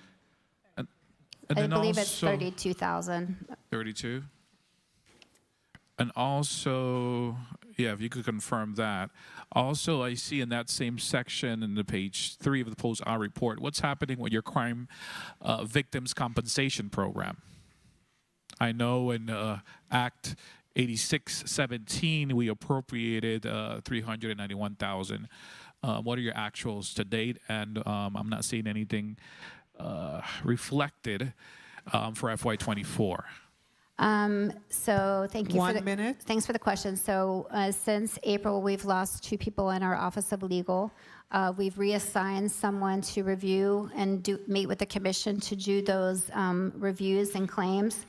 Cases approved and waiting payment is $39,830. And we have approximately 7 applications that will be reviewed in the commission in August and September, and that'll be 18,000. It depends on the commission and what they approve, because you can 30 ask for something, seconds. it might not be an allowable cost. But it's about $18,877 of requests that are there right now. So Okay. far, right now, we've paid out $63,960. 63. Okay. So hopefully we'll get new people in that area and they'll move on. Yeah, we want to make sure that that program doesn't become stagnant. And So you have recommendations for FY24 within the budget? correct. Okay. Now, the Senior Citizen Center Fund, I also see that it's Time. 0. I know for FY22, it was 350,000. Lydia McGrath, CFO, it's actually $500,000 that we receive annually from the Lonesome Dove Fund. And there was a hiccup because it was showing up in our general fund, and we tried to transfer it, so I think it got lost in the shuffle. All right. And for '23 to date, we've spent $147,612. In '22, we spent $351,436 of that fund. Good. Madam Chair, if I may, last question. In regards to Herbert Grigg, I was very concerned yesterday hearing the shortfalls within that area. The director mentioned staffing, funding, and supplies. Looking back, I was seeing how that has been decreased over the years in the budget. What's the plan? We want to see those numbers represented in your budget report. Seniors need the important care that we provide in that area. So, Commissioner. Lydia McGrath, CFO. When we develop the budget, we work with administrators, and in looking at the ceiling and working with administrators, we also factor in historical data, what you've spent the prior year, where you are with your spending, what you project. So for 2022, for Herbert Gregg Home, they had $38,889 of unspent money in the supplies category for the general fund. For Queen Louise, it was $19,552. In other services for Herbert Gregg, unspent was $116,955. And for Queen Louise was $133,793. So that's close to $250,000 that was not spent in supplies and other services for both homes. However, for 2024, knowing the increases in the costs, the food supplies have gone up, the medical supplies have also gone up. We did increase their supplies budget. We doubled the amount of food. And factors that are also we need to take into account is that both homes are recipients of food supplies from the Emergency Food Assistance Program through the Department of Education. For example, 2 weeks ago, Herbert Gregg received 30 cases of whole chicken. The month before, they received 30 cases of shrimp, which is 10 bags in each case. The chicken was 12 in each case. So we look at all these factors, but I don't think there's any particular, as a matter of fact, when I called Queen Louise last month, they said their freezer was full. I do periodic check-ins. So I think with Herbert Gregg, we did visit from the fiscal aspect to help them set up an inventory system. So they did ask for the leeway to get things in place. So we're moving in so we can actually put something where we can track the inventory and we can see where the shortage is, how the supplies are actually being dispersed. Additionally, the funding is released on a monthly basis. So it's difficult when you're running that type of facility to plan for each month. Quarterly is a much better way to plan. Once the PO is in place, then you can draw down. So we will be working closer with the homes, with the administrative staff, to ensure that they're not utilizing all their funds now to buy 3 months of supplies when you actually only receive the allotment for 1 month. Very well. Thank you for that response. And I will also be working closely with your department to ensure that our seniors receive what they deserve. Thank you. Thank you, Madam Chair. Thank you, Senator Carrion. So I want to go back to the response that you made with regards to FY 2022. Do you recall coming before the legislature for an appropriation transfer in FY 2022? We did. Okay, and you noted that there was a balance in the general fund accounts for the senior facilities in particular, totaling some $250K, correct? What prevented the Department of Human Services from including those senior centers in the appropriation transfer? Because, well, it briefs well to say you have a balance, but who's monitoring this? What gets monitored gets done. So while you have the facility leadership, who is the person on your leadership team, Commissioner, who's responsible for looking at these senior homes and whatever other facilities that you have to make sure that if there are balances, because while Ms. McGrath is doing her part, they also have to do their part. So who's the person that's responsible for the senior homes on your leadership team? So Assistant Commissioner Danelle Baptiste, who just joined our team, has oversight Who was that person before? Mikkel Reimer Brown. Okay, so that was Ms. Reimer Brown. So you're saying that in fiscal year 22, we did not appropriate. We left $250,000 on the table. You see what's wrong with this? Right. We see what's wrong with this? Somebody got to be monitoring this stuff. There's no excuse, because we see departments come back here for furniture, car, all kind of different things they come back here for, and your department is no exception. You come back for the same things. But we have money that's left on the table for our senior home, and we can come back and say, hey, we need to grab that for FY 2022 and make it available until expended, or whatever the case is, so we can make sure we cover the challenges with these homes. That's not satisfactory. So we don't need to see that in 23, because I know that you spoke specifically about the appropriation transfer. And I just want to be clear, this chair is different. We making an appropriation transfer for the HIPAA car and all kind of thing when the hospitals and our health centers are in dire straits. Ain't happening with me. I mean, I'm only one vote. Of course, I'm only one vote, but I can definitely push hard. Lydia McGrath, CFO. Our appropriation transfer for this year is pretty much to help cover some of the shortages, especially in the medical assistance claims that we're projecting about $2.9 million in shortage. So we need to talk about that. We'll get back to that. Let me just go to the next senator. Senator Fonseca, you're recognized for your 4 minutes. Yes, thank you, Madam Chair, and pleasant good morning to the listening audience, to the distinguished testifiers from the Department of Human Services, Honorable Commissioner Gomez, Mr. James, Lance, Lewis, McGrath, Milligan, the whole posse, welcome. You know, first I want to say a special congratulations to Commissioner Derek Gabriel. Brother, thank you. Them road in Bovoni, the paving all them road in Bovoni. I went out there, them road look good. So I promise you I ain't gonna mess with you no more at all, you know. When you finish them Bovoni, we got some place in Savan, you know, as a Savanero. We got a couple places up in Savan, we got people. But I ain't gonna mess with you. Blessings, Commissioner Gabriel, excellent. Okay, human services, you know, boy, let me tell you, the personnel budget is $20,047,018. You got 638 employees.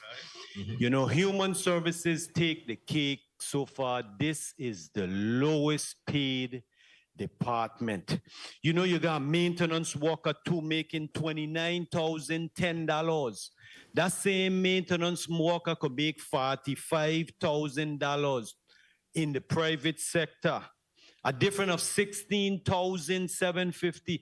When you work for the government and you make $29,000, when they take out this, take out that, take out other, you're only going home with $725. That same maintenance worker will go home with $1,760 bi-weekly.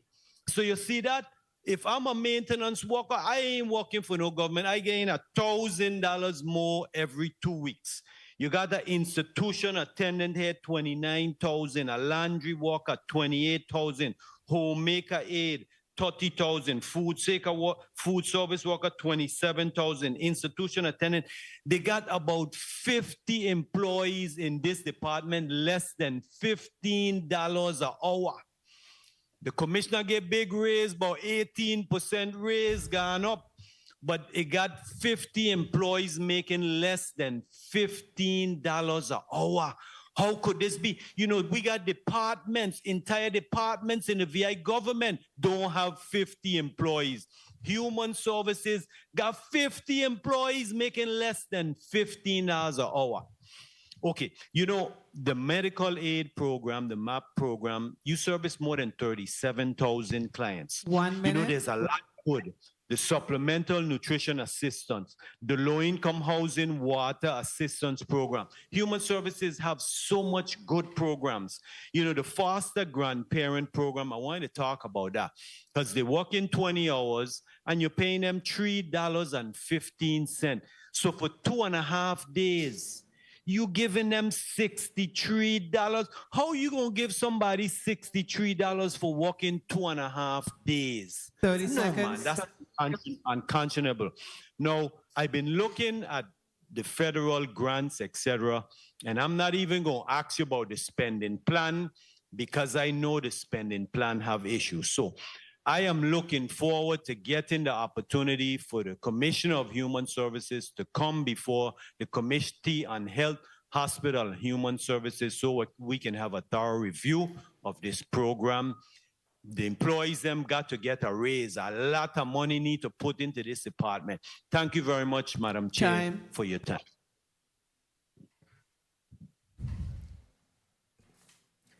Thank you, Senator Fonseca.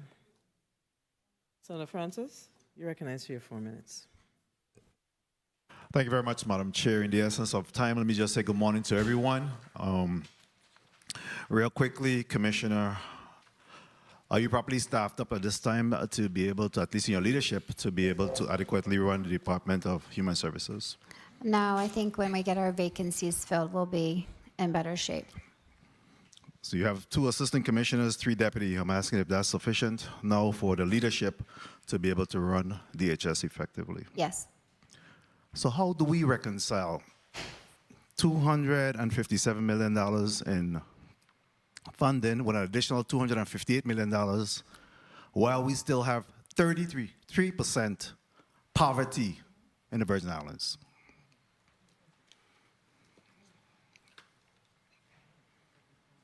That's the Kids Count report.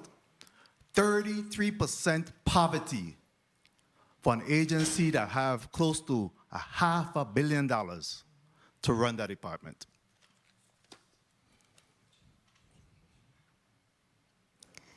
I'm hurting today.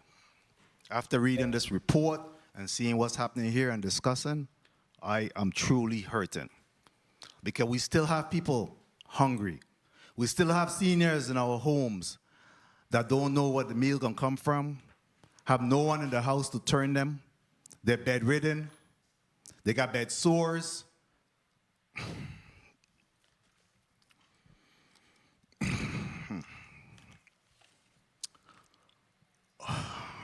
Do you have a response to me, Commissioner?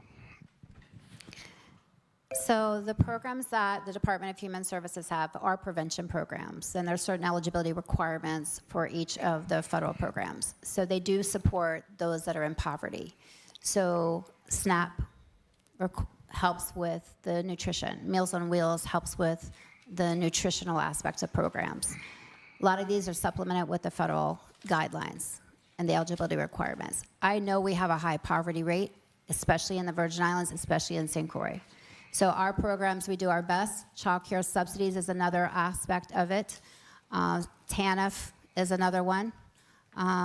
SNAP, Medicaid, all of our programs support those that are in the most dire straits. So I see that in your 24 budget that we zero funded for Senior Citizen Center, for pharmacy assisted to age fund, to the home age revolving fund. All zero funded. Why is that? Actually, I think that's incorrect if you're looking at the post-audit report. Lydia McGrath, CFO. The senior fund is funded from the Lonesome Dove Fund. That's $500,000 a year that we receive. And if you need me to repeat how much we've spent, I can, because I do have the numbers. 1 minute. So the zero fund is a mistake you're saying? Yes, yes, it is. Can you provide the information so it can be corrected? Yes. Commissioner, the quality control stipend for employees, those that I guess with the SNAP program that goes above and beyond in their performance, what's the status on that payout of that stipend? Can you repeat the question? The quality control stipend, you're talking about like the rebate? Yes. We didn't actually get a rebate this year. 30 seconds. Did not? No. Was the last one you received paid out? I would have to double check. Can I get that back to you? You don't know whether or not that was paid out? I'm not exactly sure which year it was, so I need to double check. YRC, real quickly, in regards to these funding, and I didn't get a chance to really just review what's happening with the necessary funding for YRC. Are we up to snuff in food and everything else for YRC? Yes, we are. Time. I have Assistant Commissioner Benjamin. Do you have any other comments? Good. Assistant Commissioner Carla Benjamin, we've no concerns regarding YRC. No concerns regarding YRC. My time has been called. I don't know if I've been able to do justice to my constituency today, but again, I am truly hurting with what I'm hearing here. Human Services is near and dear to my heart. Certainly, I love you, Commissioner, but something I have to give here. Thank you very much, Madam Chair, for the time. Thank you, Senator Francis. So I need to clear up this record. The information in the post-audit report is correct. Page 695 of the budget book represents the Senior Citizen Center Fund for FY 2024, $0. And of course, the government, the executive branch sent down a 2-year budget. And if we were considering 25, $0. The pharmacy assistance to the aged, $0 for 24, $0 for 25. The home age revolving, $0 for 24, $0 for 25. The crisis intervention fund, $0. This is what was submitted to the legislature in the FY 2024 5 budget requests. Did you receive a copy of the budget book? Lydia McGrath, CFO, we did. Okay, so I strongly suggest that you all review the budget books when you receive them, because the information that's been provided to us and what we shared with you in the post-audit report is regurgitating what was provided in the executive budget that was submitted to the legislature. So we will have to make the decision, because we can make the decision to continue to fund these categories. But this information that came down to the legislature and I believe some of them are by statute. The crisis intervention is under the miscellaneous for OMB. It's no longer the $1 million going to the fund. It's instead $1 million that is under the OMB. Under OMB, there's one Department of Human Services, okay? OMB does not get to put these funds under their account. They don't get to do that. Okay, it goes under the Virgin Islands Department of Human Services. This thing where the only person that said I do or I will for this department is Kimberly Kazi Gomez. That's where the fund needs to be properly placed. If there's an issue with managing it, then the GVI has to figure out how to do that. But we can't be having creative funding here or creating creative appropriations. We got to do the thing the right way, because what we're doing is making confusion in our budget. So it's not consistent, and we can't follow it. But of course, that don't have anything to do with you. But I'm just saying, when you receive the budget book, please review it, because the information that we regurgitate is what's provided in this budget book. So, and that's on page 695 of the budget book that was sent down to the legislature. Senator Gittins, you're recognized for your point of information. Thank you. Good morning to all. Based on your line of questioning, Madam Chair, I'm also seeing that senior citizen center funds also zeroed out. Is that the case? No, it's not. That fund is funding, Lydia McGrath, CFO. The funding is provided by the Lonesome Dove Fund. So it's a $500,000 appropriation, infusion that we receive every year. 500. You're correct. It is zeroed out, Senator. I made mention to that. On page 695 of the budget, it represents zero.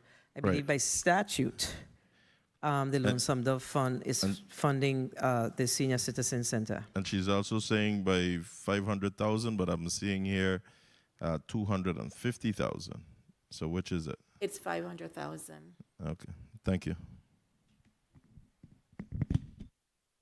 So I'm going to ask my staff to look at the statute around the Lonesome Dove to determine if that amount is by statute or it is something that we just appropriate based on a need. And what concerns me, now that we brought that up, is that fund usually available until expended? Yeah, Lydia McGrath, CFO, yes it is. So it's available until expended. In 2022, the amount, how much did you spend in 2022? You have a balance of $351,436 in FY 2022. In FY 2023, you have a balance of $250. So if we have challenges with senior citizen programs, et cetera, why are we spending the money? Because the act, Lydia McGrath, CFO, the act is specific. It's for the operations of the senior centers, the socio-rec centers. Okay, so is it your testimony that the 351 balance means that you did not need the, it don't show me how much money was appropriated in the beginning. I just seen the balance of what has been, actually 351. Is the expenditures for fiscal year 2022. Right, so then you have 150,000 left. So, like, what's the challenge with spending these funds? Is it that we're giving you too much money? And the answer is no, because we're hearing of all of the challenges. What is the challenge? I do, and Lydia McGrath, CFO, I'm sure Mr. Milligan can chime in, because the centers were reduced for COVID, but now they're ramping back up. These are for the senior center operations, the socio-rec, the Stripe Center, and the Richmond Center on St. Croix. And then the homemaker program.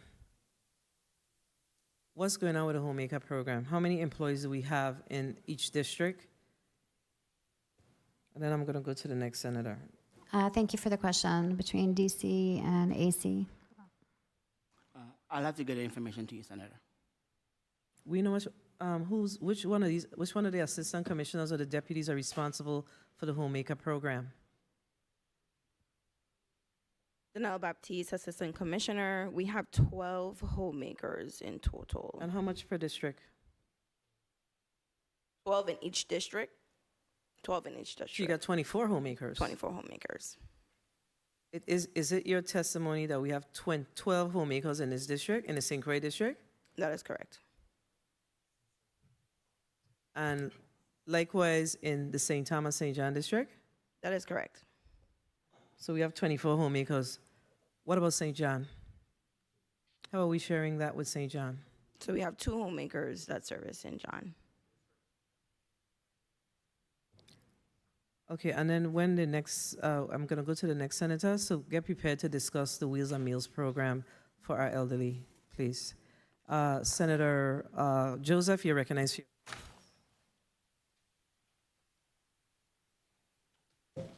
Pleasant good day, everyone. Commissioner Kazi Gomez and your staff, the people of the Virgin Islands. I want to start my line of questioning relative to what you have indicated in your budget category, other services and charges. I know we had appropriated through Act number 8617 some monies for this budget category, and I wanted to ask you, based on the post-audit report, it seems as though for half of this fiscal year, you have spent only about $12 million, $12.5 million. However, you were budgeted at, I believe, $34 million. Do you anticipate being able to spend down all of that money? Because I note that you have asked for an increase in that budget category for fiscal year 2024. Lydia McGrath, CFO. The reason why, again, the lag in the spending is because we have a lot of unexecuted contracts. So it takes a while because you have to write to the Department of Property and Procurement to get permission to move forward and pay. The expenditures, unfortunately, doesn't also reflect the encumbrances, which you would see that at the beginning of every month, the funds are actually encumbered for each of the contracts. Okay. So if you could tell me what is the amount of encumbrances as of June 30th for this specific budget category? For the other services budget category, I would have to go in and pull that number for you. Okay, so that would be helpful. And I suspect you'll also have to be able to pull the amount for the expenditures as well. Correct. Okay, so, just going forward, it would be helpful to us because we are having a budget discussion, and I know that everyone here is a veteran to the process. It would definitely help us in the process to get updated numbers. And so you should come prepared with that figure so that you could give us some true numbers. And so we could have a really good idea of how much we're going to be expending for fiscal year 2024 based on the actuals. Now, I wanted to ask you a question regarding your 1 minute. indirect cost. What percentage is your indirect cost rate? Lydia McGrath, CFO, we don't have an approved indirect cost rate. So what do you do with any funds that would be allocated to your indirect costs? We use them in the program, within the program. Okay, so they're programmatic. Okay, all right. And that's because you don't have your cost allocation plan. 30 in place? seconds. Okay, No, it's I not. just also wanted to ask you, I'm looking at page 5 of the post-audit report. I noted under the miscellaneous section that it had hires for nurses for the actuals for fiscal year 2022 was 85,000, and we don't see any for 2023 fiscal year nor 2024. Why is that? And the same goes for hire Time. for MAP. Not hiring new people? Thank you for the question. No, actually, we had a contractual agreement with, I believe it, CHG. We had a nursing contract, and we ended the contract and absorbed the nurses within our budget. So there was that was specific to hire to ensure that we got the amount of nurses onto our budget as well as the contract was ending. Okay, so are you saying you don't have any further need for those contractual services, or are you now wrapping them up within your other services budget category? We're no longer contracting any kind of nurses, travel nurses, or anything like that currently. And the Pafford nursing contract expired. Okay, and so how are you meeting the need? Because you hired them because you had a need to meet within servicing our elderly population, I suspect, as well as those within YRC and the like. So how are you meeting that need? So currently, whatever positions we have that are vacant are posted, and so those have been in our budget. We don't currently have a nurse at YRC. Okay, I think my time has come. Madam Chair, I just have one question. How many nurses do you have on board right now employed at the Department of Human Services? I'll get that information. Are you looking at specifically RNs, LPNs, CNAs, or all of them? Nurses, registered. RNs and LPNs specifically. Okay. Because those were the ones that were covered with the preferred nurses contract, correct? Yes, and additional services, but yes, specifically, they were helpful in our Okay, during because we have to COVID. see how, my question, let me just wrap up. My question is really derived because we have a growing population of elderly people. The silver tsunami is approaching. And so we have to be able to provide that level of care. You said your quality care and services. The nurses are a critical component of that care, as well as the CNA. Thank you so much, Madam Chair, for your leniency. Madam Chair, may we? Absolutely. Michael Trotman, Deputy Commissioner, HR, Labor Relations. On board currently at DHS, we have 24 CNAs. We have 10 licensed practical nurses and 1 registered nurse. One, you said? Yes. One. 1 registered nurse, sorry. And how many? 10 licensed practical nurses and 24 certified nursing assistants. Okay, so LPNs are not, isn't it that LPNs have to be under an RN? That is correct. So how is that working for you? Danelle Baptiste, Assistant Commissioner. So given we currently do not have an RN at our Queen Louise facility, and so what we have is the staff of Queen Louise currently reports up to our Herbert Gregg senior staff, which includes the administrative staff and our head nurse at Herbert Gregg. So are you in, what mechanisms or what have you done to try to attract a RN?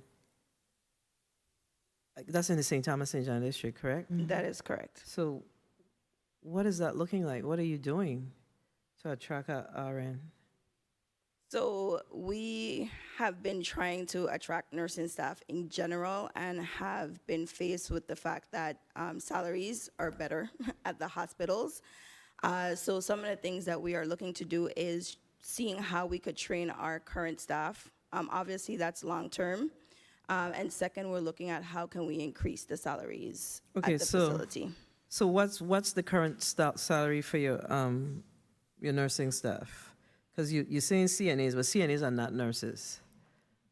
Yes, CNAs are not nurses. So you have 10 LPNs. How are those LPNs divided per district?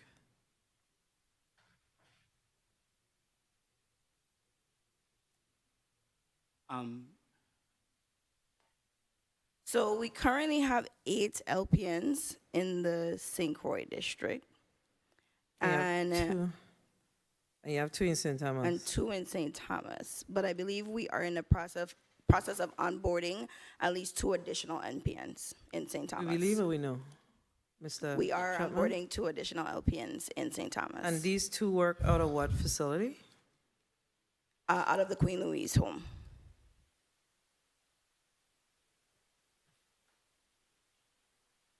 And you have 8 in St. Croix, and you have 24 CNAs. What's the breakout of your CNAs? So we have 16 CNAs in St. Croix at Herbert Gregg, and the remaining in St. Thomas. What's that number? What's that number? So we have 8 CNAs in St. Thomas.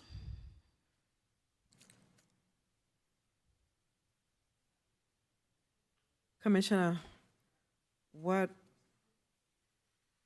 before I ask you that, so what's the salary of what's the difference in the salary of the nurses at the hospital compared to those at Department of Human Services? So the salaries differ based on experience, of course, but we're looking on average at about a $30,000. So what's the starting salary at Human Services? The starting salary for a registered nurse at DHS would be about $70,000. Come on. $70,000. 70. Yeah. And your LPNs? The LPNs, their salary begins roughly around $49,000. 49. And these are unionized positions? Yes. So what conversations are you all having with the OCB to address this issue? Because we're one government.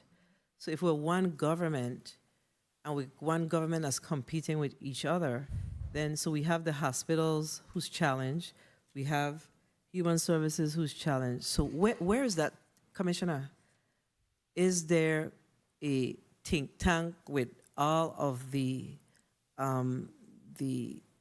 medical related type agencies, human services, Department of Health, and our hospitals? What is that relationship? How are we dispersing this? We operating successfully in one area, and the next area we falling down. Ain't working. So how are we collaborating as a government to make sure that, I mean, I don't know that you have the answer, but I just see that this is a challenge. So everybody holding on to their own lifeline, but we ain't getting no place. It's concerning now, but it's also going to be concerning when I have 2 skilled nursing facilities that are 60 beds each. So where is that going to come from? So if we don't have So let me ask the question again. How are you collaborating with those other entities as it relates to the salaries, as it relates to the right fitting, et cetera? Y'all have to be talking about, so how do we help each other? If there's an issue with the salaries, what's that conversation? Like, how are we going to move the needle if everybody just going about on their own survival mode? And when I say everybody, I mean every department, every entity, every agency, but we have the same needs and we have the same type of employees. I'm not sure if I can answer that 100%. So there's no conversation. But we've had conversations, especially when we did the union negotiations for nurses, where there were conversations. I think the semi-autonomous portion for the hospitals is a little different than the unionized employees that we have in government. So they're no different, because we are when we come look at ourselves, we are only a certain amount of square miles. So everything impacts the next thing. Agreed.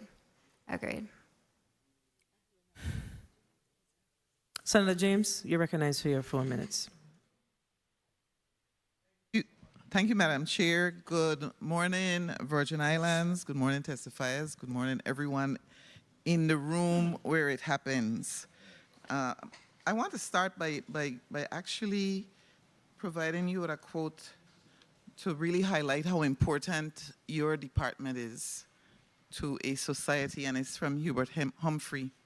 He says, the moral test of government is how that government treats those who are in the dawn of life, the children, those who are in the twilight of life, the elderly, and those who are in the shadows of life, the sick, the needy, and the handicapped.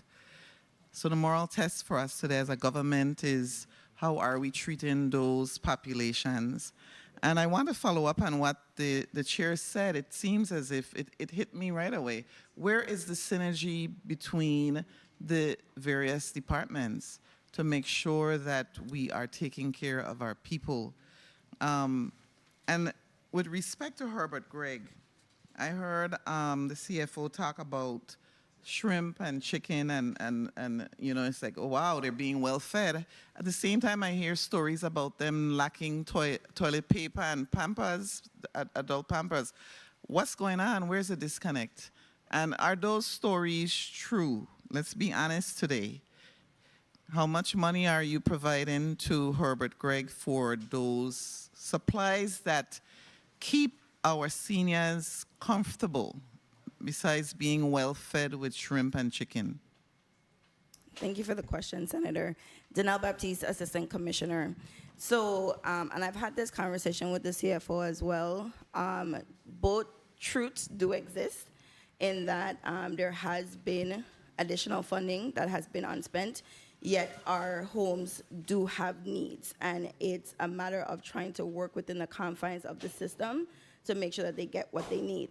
Some of the issues that they're having is beyond funding, and it does translate into their allotments that they're receiving each month, the contracts that we have in place that they must work through in order to procure those items and the availability of those items. So that also compounds the problem of them not being able to have the supplies that they need. How are you addressing those? I think we need to start finding solutions, correct? How are you addressing those? Agreed. So one of the things that we're planning to do is to work with the Department of Property and Procurement to look at the contracts that they have in place for procurement to see for the homes what can be done to go outside of that. So temporarily what we do is write those letters to say, hey, this vendor is not providing what we need, and so we need to be able to go to open market. So that's some things that we have done temporarily to provide relief. We are looking additionally as to how we can get them some bulk orders so they're not just constantly running out of supplies and thereby having to use their own funding to supplement or just being in these dire straits. Thank you. So many questions, so little time. Yesterday, you said, it was you yesterday. You did a great job, by the way. Assistant Commissioner Baptiste, correct? Correct. Remember the window screens? I asked you about that because if the window screens can't be fixed, the air conditioner then doesn't function. So you are losing money. You're leaking money out the window. Do you reach out and partner maybe with organizations, churches, contractors, people who can help? Adapt a facility, maybe something along that lines. What are you doing for issues like that that to me must be fixed? And before my time ran out too, I heard about rat infestation at Mars Hill. Can you talk about that too?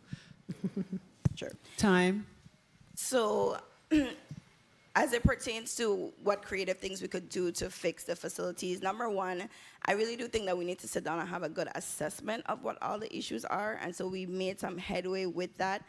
Leadership, we had fiscal, and we also brought in some subject matter experts to do an assessment of the Herbert Gregg facility. So we do have a punch list, if you will say, of all the things that need to be addressed, and we're working to prioritize that. And the CFO has been very instrumental in helping us to identify the funding so that we could address it and to understand what order we need to address it. What is most pressing, and what are the root causes of some of the other issues so that we can make sure that we're doing those things first. So that's one of the things that we have started to do. I do think that we will need to look at how we can engage some of our partners to help address some additional needs we may have. Okay, because you know, we could sit here all day and plan a budget, but if needs aren't being met, we're not really helping our community. And we can't have unspent funds. I wanted to ask this one last question. When it comes to when we keep asking for extensions on grants, doesn't that mean then that services are not being provided?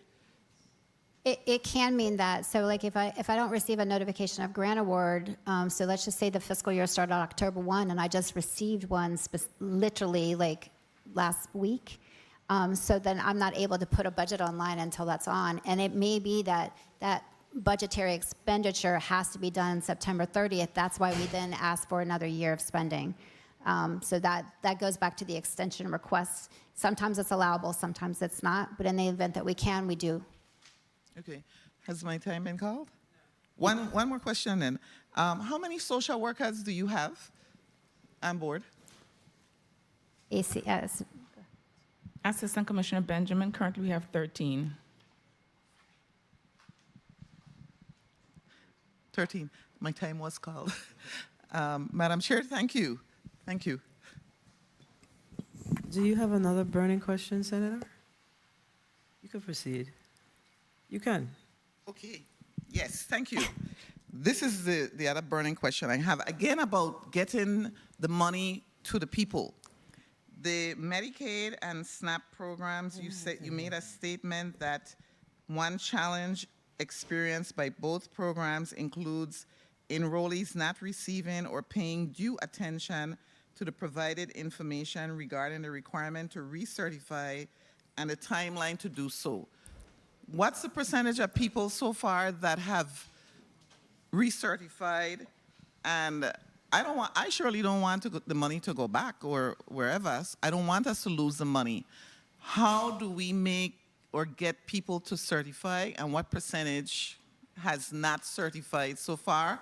And we need to tell the people out there, please, please recertify. Our children need to be fed. Our needs need to be met. Thank you, Madam Chair. Danelle Baptiste, Assistant Commissioner. So the recertification process is a rolling process. So we do have a certain amount that needs to be recertified each month.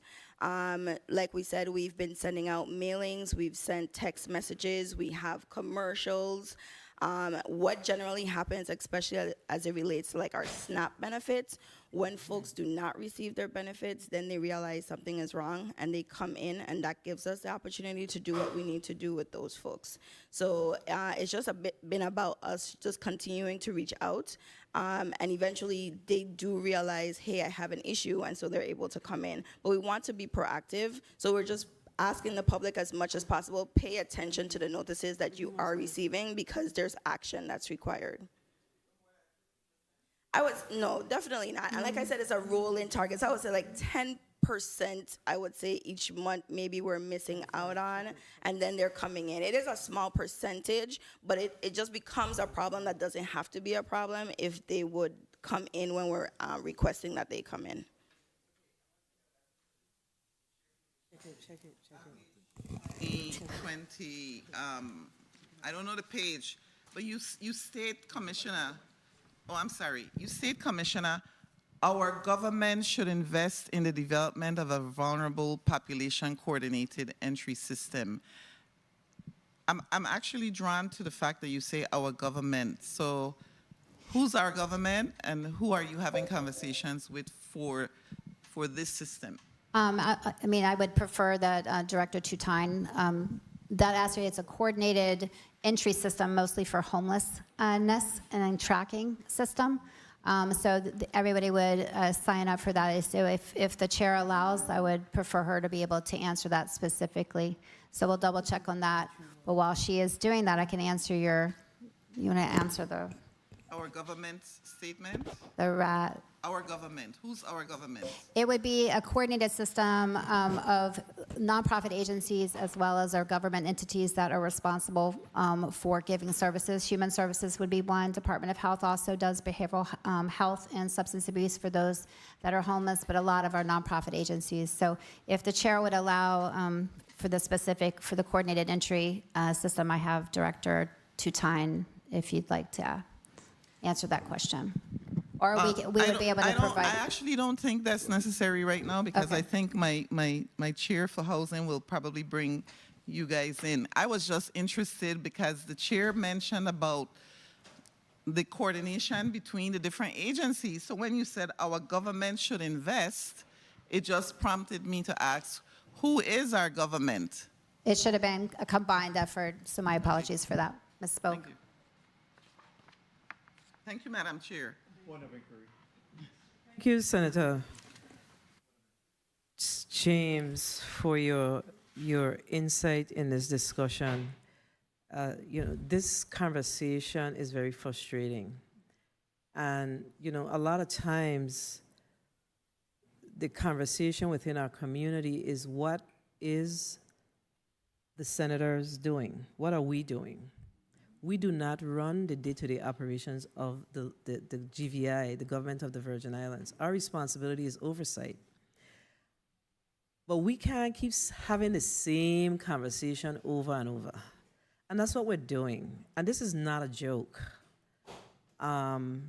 We have to come to a point where we have to get serious about our collaboration. We just find that there are too much of, I don't want to use a wrong word, because I can. There's just too much, we see too much of individuals in these heads of agencies and semi-autonomous agencies operating in silos because everybody wants to, there's a survival for your department or your agency. But in that survival, we really ain't accomplishing nothing because there is no synergy, there is no collaboration. I saw there's a grant in looking at the grants that we have in the document that we got from ProSADIT, where there's some available funding for homelessness, right? And I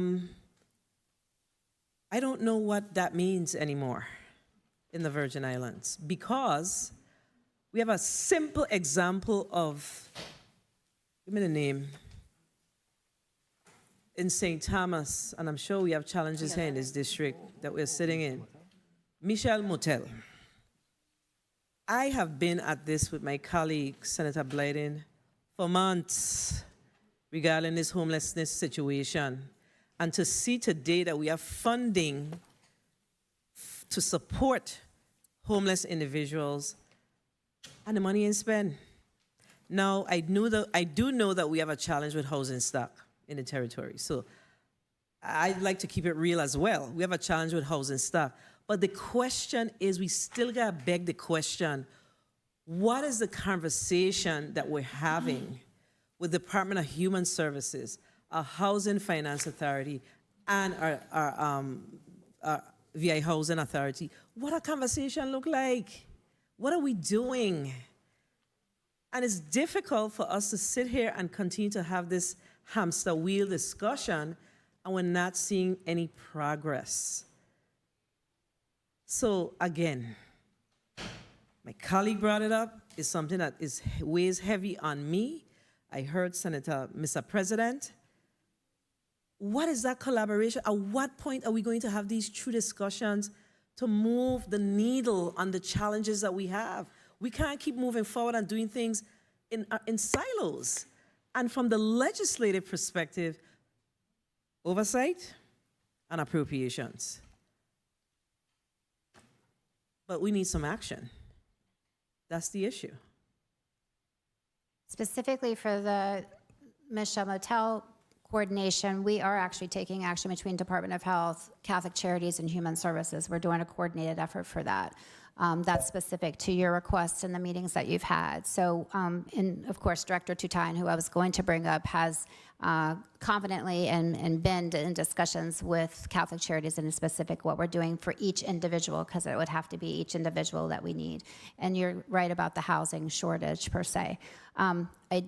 There is on page 6, those are Department of Health. We made grants. a correction to the report. You should have received a correction. I did. I don't believe I received the correction. Yeah, So Yeah, I noted, we noted that, and that you should have received the correction. Yeah, so that the homeless one is mentioned in the Department of Health grants, but not necessarily the Human Services ones, but. You don't answer my no, questions, you know. No, but I specifically asked housing, human services, HFA.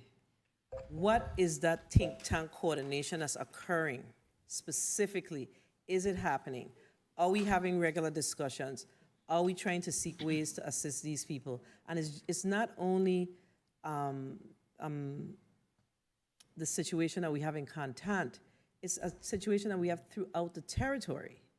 What, that's May the I have question. Kendall Tutine Sure. assist with answering? You can come, Ms. Tutine. Sergeant at Arms, please bring the testifier in the well.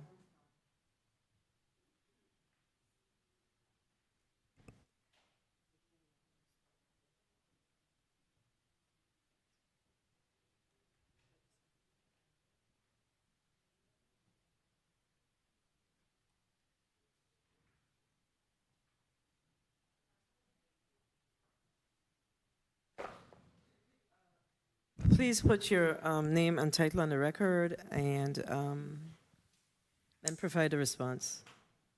Kendall Tutine, Director of Nonprofits and Kendall Tutine, Director of Nonprofits and Support Services, Department of Human Services. In response to the question about the You have to speak into the mic. You can pull the mic out, yes. In response to the question regarding collaboration between the Department of Human Services, VI Housing Finance Authority, and the Department of Health. And Housing Authority. And the Housing Authority. Me in my capacity as the Director of Nonprofits, I serve on the Continuum of Care Council Board, and I work very closely with the VI Housing Finance Authority with the discussions and planning around the Emergency Solutions Grant, which is federal funding that supports homelessness in the territory, and also on the Continuum of Care Grant that supports the funding coming through the Continuum of Care Council. The bottom line is this: there's no housing. That's our problem. We have people who are in shelter. They can't move because of the limited permanent supportive housing inventory in the territory. And I mean, we're not the only area that has this problem. It's all over the United States, and it's also in the world. When you look at other countries that are trying to deal with homelessness, it's the same thing. You have people that are coming into facilities. There's no place for them to move. If you do have inventory available, there are not enough people providing the services to support those vulnerable populations to maintain their housing. So discussions are happening. We're all frustrated. I hear your frustration. But if we could just get some inventory, we can open up those 17 beds that are in Catholic Charities Bethlehem House in St. Thomas and move those people on to permanent supportive housing and expand the capacity for people to receive services once they're permanently housed. So when you look at the continuum, we're backed up. Community First is a center that we had on St. Croix. They had a fire in January. They're not open anymore. We've lost beds. So we're doing outreach. You know, the nonprofits are doing outreach. They're working with people where they are. That's what outreach is. You mentioned the Michelle Motel. There are 25 occupants in that building. Catholic Charities is there every day. They provide meals. They offer transportation to get access to medical care. We do have several people there who are in need of substance abuse treatment. I've had the meeting with the Department of Health, Dr. Noel Chattel, Catholic Charities, Andrea Schillingford, the executive director there, and myself. And they have agreed to partner. Catholic Charities knows these people. Department of Health needs to get to know these people. So they're going to start going out together and introducing them. But the point is, where can we put them? Even if we remove them, where will they go? So let me respond. I know you didn't ask me the question, but I'm a firm believer that, and everything that you said, I appreciate what you said because you speak from a place of someone who's been at this. However, you cannot be the Lone Ranger on this. That's one. And two, this requires a strategic plan. So we recognize that we have an issue. We have a number of abandoned government buildings here in the territory. We have all this federal funding coming through. We continue to ask for extensions upon extensions, but when are we going to collectively look at all of our dollars? When are we, and this is not necessarily for you, okay, because you're just doing your part, right? When are we going to look at all of our dollars and make a concerted decision about having the conversation on the national level like that, you know what, this is our true need. And this is what we want to do with our resources. We have all these little pots of money and they ain't doing nothing for us. That's the issue. That's our issue. There is, and that's why I keep saying, what is the synergy? To my colleague's point, what is that collaboration? There really isn't none. We have these one-off discussions. That's what we do when the issue bubbles up to the top. And again, this hearing really is not for this. We're dealing with our funding. But we really need to have Health and Human Services meet so we could really flesh this out. We need a day for this. This situation that we have with our social services, human services in the U.S. Virgin Islands remains a challenge for our people. Our poverty rate is 40%. And then we come before the Committee on Finance. We don't understand how these things align. If we have a poverty level of 40%, it means that the majority of the people who are working here in the territory and paying taxes, that we are, when you continue to hear we need our income tax back, there's a reason why. All of these things align because we have to give child care credit, and what's the other one? Earned income credit. That's money that's coming out of the federal government, gives us a portion of it, but that comes out of our coffers. We don't align this work. We don't align our responsibility. We just everybody off doing their own thing. That's where we have a challenge. So I appreciate the work that you're doing, but you need help, meaning there must be help coming from the top. We gotta recognize that this is a challenge in the Virgin Islands, and we have to ask ourselves, what are we gonna do about it? And how are we going to help Mrs. Tutine in moving this forward and making true progress? That's our challenge. We can't have individuals struggling on this. Can you wrap up so I could move on to the next senator? Because this is, you want to add something else, Mr. Tyne? Recognize the mic of Mr. Tyne, please. Her mic is not on. You probably want to pull it out.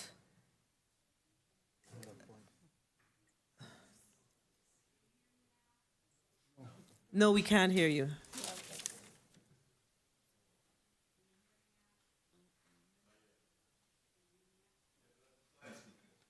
We can't hear you. Use the other mic.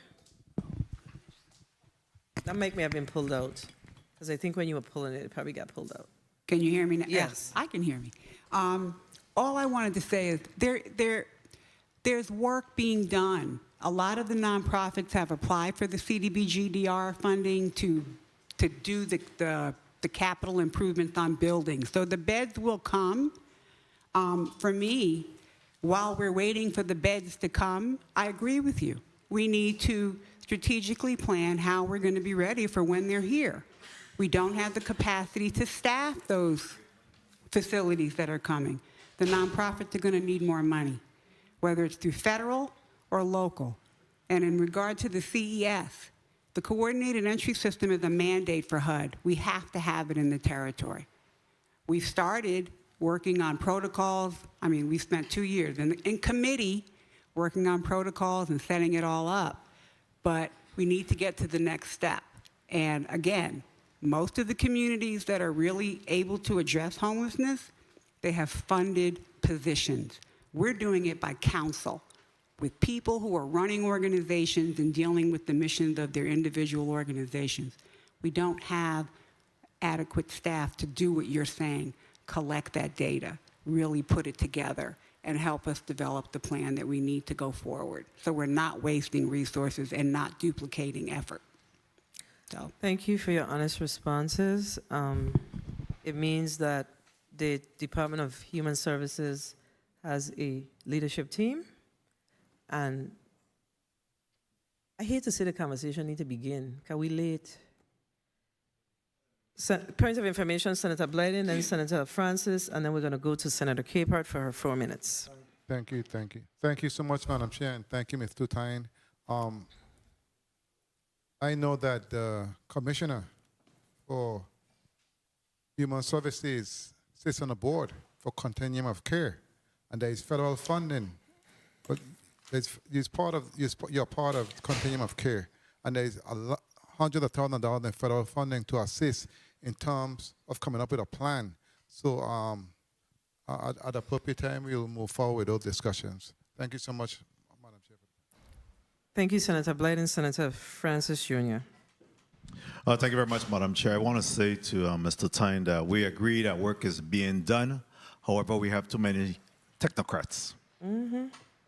We need boots on the ground. The community really needs to feel that work is being done. But I asked for the point of information, again, just to be able to ask you, Commissioner, whether or not have you seen any large-scale removal or denial of individuals from SNAP and MAP? You have individuals that's texting me inquiring that they were denied an inability to even continue to be on the kidney transplant list. What's happening in that space?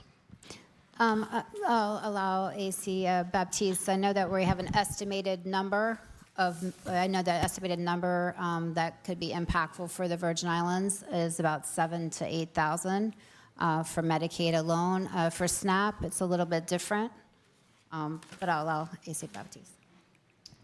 Yes, Danelle Baptiste, Assistant Commissioner. So we've just started the process for recertification for the MAP program. And so we have started to see folks roll off of that program.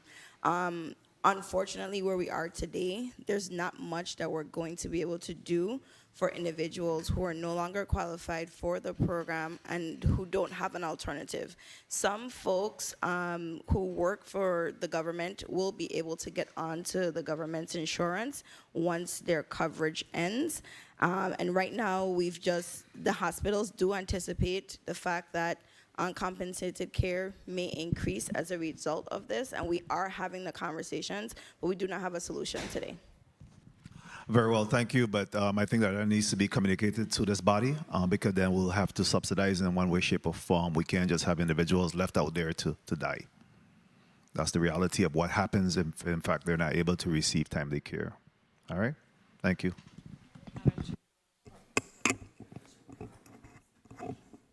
Senator Capehart, you're recognized for your 4 minutes. Thank you, Madam Chair, and good afternoon, colleagues. Good afternoon, DHS, Commissioner Gomez and your team. Commissioner, do you agree that Medicaid is a health insurance program? Yes, that's the purpose of it. You certified 36,278 people in the territory. And why I ask if you agree that this is a Medicaid, is a health insurance program, therefore it should be ran as such. You have individuals that work in there that you have a Medicaid program that has provider relations, eligibility, special services, claims. You have so many different legs in this program. And therefore, as you know, Medicaid is the largest payer of all these long-term services, support services, Queen Louise, Herbert Gregg, the Federal Qualified Health Centers, hospital.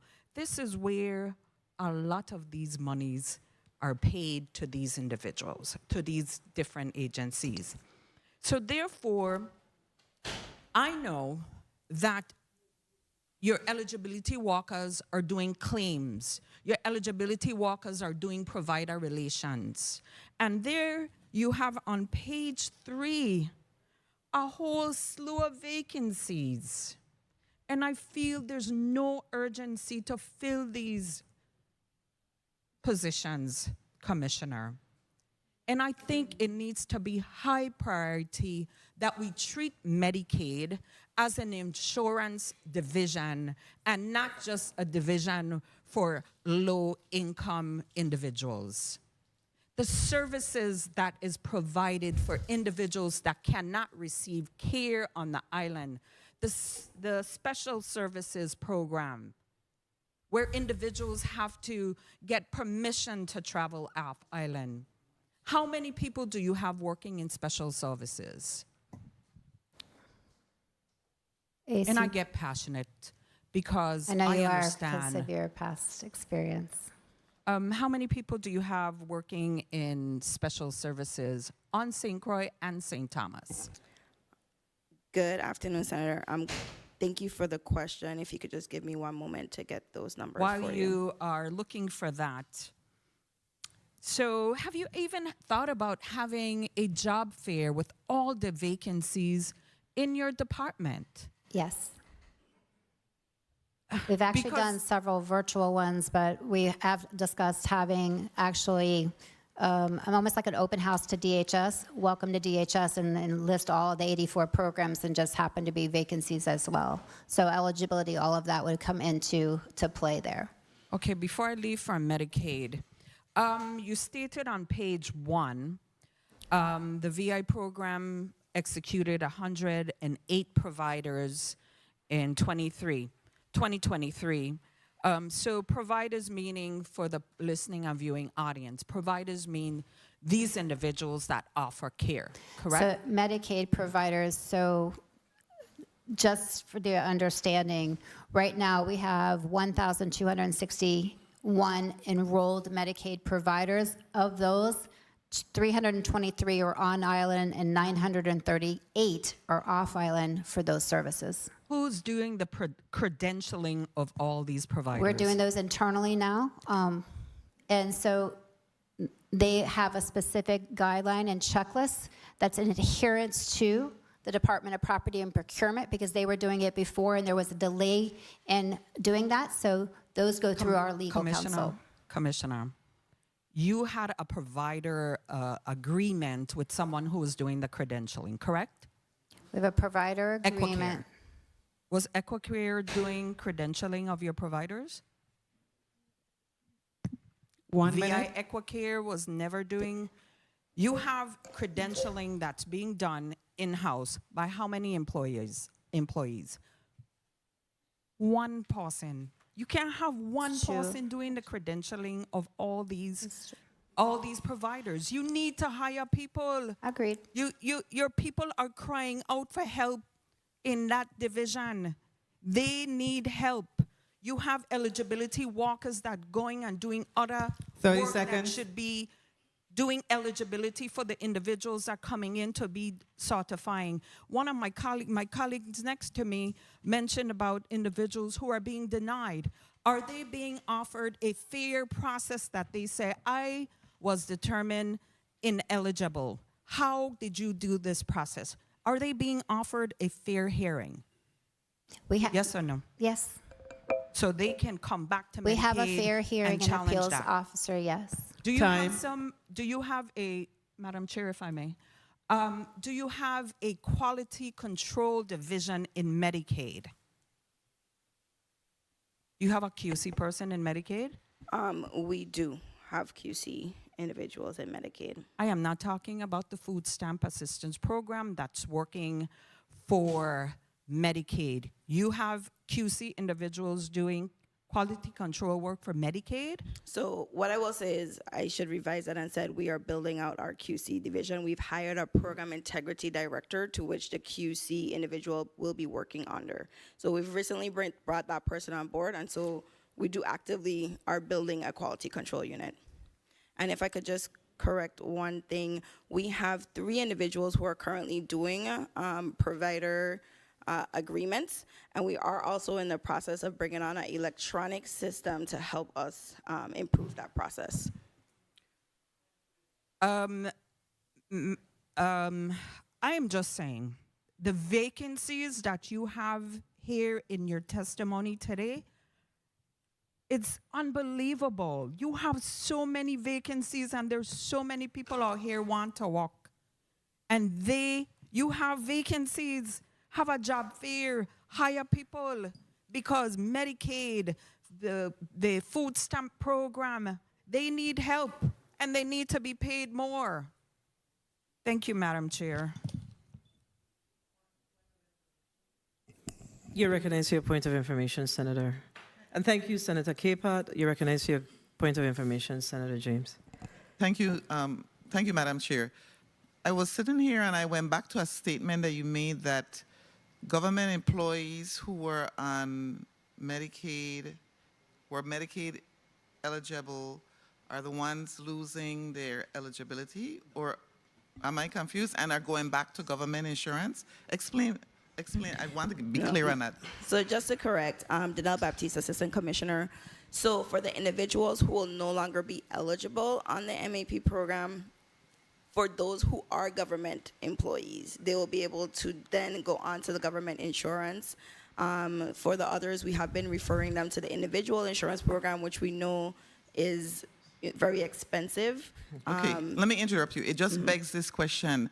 If they were eligible for that program before as government employees, then that means going back to government insurance, that's going to create a hardship for them. Is that not so? Because if you were eligible for a program that took it, okay, Yeah, I just wanted to be clear on that. I noticed a number of my colleagues nodding. Yes. So that's what it was that struck me. Thank you, Madam Chair. Could you Just please respond? Yeah, the clarification for Medicaid specifically, no one's had to recertify at all during COVID and previous. So everyone, if you were eligible and then got a job and made more, you're still eligible. We couldn't recertify anybody according to the federal government. It's just until the public health emergency ended, now we're recertifying everyone. And because of that, now your eligibility is being redetermined of whether you are making enough or not making enough. So if you are a government employee, maybe you were hired after you were receiving Medicaid, which is a potential. And if that's the case, then you're no longer eligible, depending upon your salary and your requirements of your household, really. So it's an option for health insurance for those that may not have it. Okay, so we're talking about a MAP program. So, Commissioner, do you have individuals who have applied to work in the medical assistance program where you have sent their names to the Office of the Governor for hiring and you're still waiting? We received one for the program Yes or no? integrity. Yes or no? That we're still waiting? Not to my knowledge. I thought the program integrity was the only one for Medicaid that I was So aware of. all of your Medicaid positions are filled? No, Why? but they're Why they ain't filled? I am aware of a lady in this district who has applied for a position from January morning. And up to now, this woman has a bachelor's degree in business or accounting. Why she can't get a job? Why she can't get a job? We got to stop playing politics with these things. Everything here cannot be about politics. And this is what's happening. And this is why we're having these types of conversations. Like, what's the problem? Are you aware of applications? Who's your assistant commissioner who's responsible for, I guess, Danelle, Ms. Baptiste, who just reached and answering all the question them? Hiring What's is the issue? HR specifically. What's so the problem, HR? What's the issue? The problem is Michael Trotman, Deputy Commissioner, HR Labor Relations. Budgets for the MAP division came online, I think, like between March and April of this year. So it kind of put hiring on pause But since that time, we have hired about 4 to 5 people for that division. And the How hiring is many still, vacant positions do you have in that division? the last count that we had, I think it was approximately about 40-something between territory-wide. You have 40-something territory-wide. Right. And do you have people who have applied that you haven't hired? To my knowledge, no. Well, let me retract that statement. People could have applied, sat an interview, but may not have been selected. So there's a process. Well, let me share something with I, right? We don't have the luxury of deciding that we are not hiring people because of whatever the political affiliation is. We have a problem. Okay? Understood. And we got to deal with it. We have 47 positions, and I know of one person in this district who more than qualifies. So I can't see if you got 47 positions, they don't qualify for none of them. Come on, guys, what we doing? I can speak to you offline. Where's Mr. Smith? Is he here today? No, Danielle Baptiste Assistant Commissioner, Mr. Smith is not in the territory currently. Okay, good. Well, he been pushing to get these positions hired too. He been trying. I know that for a fact. I don't want to put him on that bus, but he's been trying. Like, what we doing? There was a point of information, Senator Capehart. Thank you, Madam Chair, for your points of information. I wanted to ask, as it pertains to those availability of vacancies for Medicaid particularly, because the chair mentioned that she asked for Mr. Gary Smith, and she mentioned that he's been trying, but I have been sending names for these individuals who have Medicaid experience that want to return back because they understand that there's a need and they want a job, they want to help. Crickets, no hiring. But if I may, there's a question that I wanted to ask Ms. McGrath as it pertains to all the grants that Department of Human Services have. What is your structure that you now are the Chief Financial Officer as to how you handle these grants to make sure that you meet these time-sensitive extensions or when a grant is about to finish?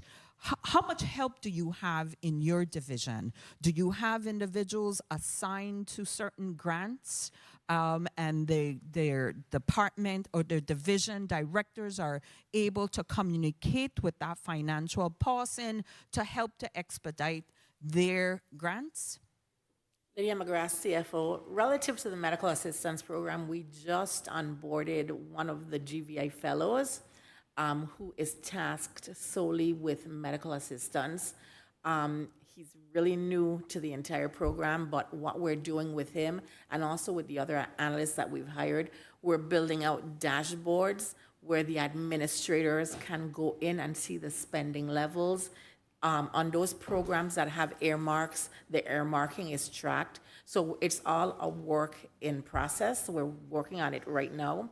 But that's what, the young man for medical assistance, I know we will make a lot more traction.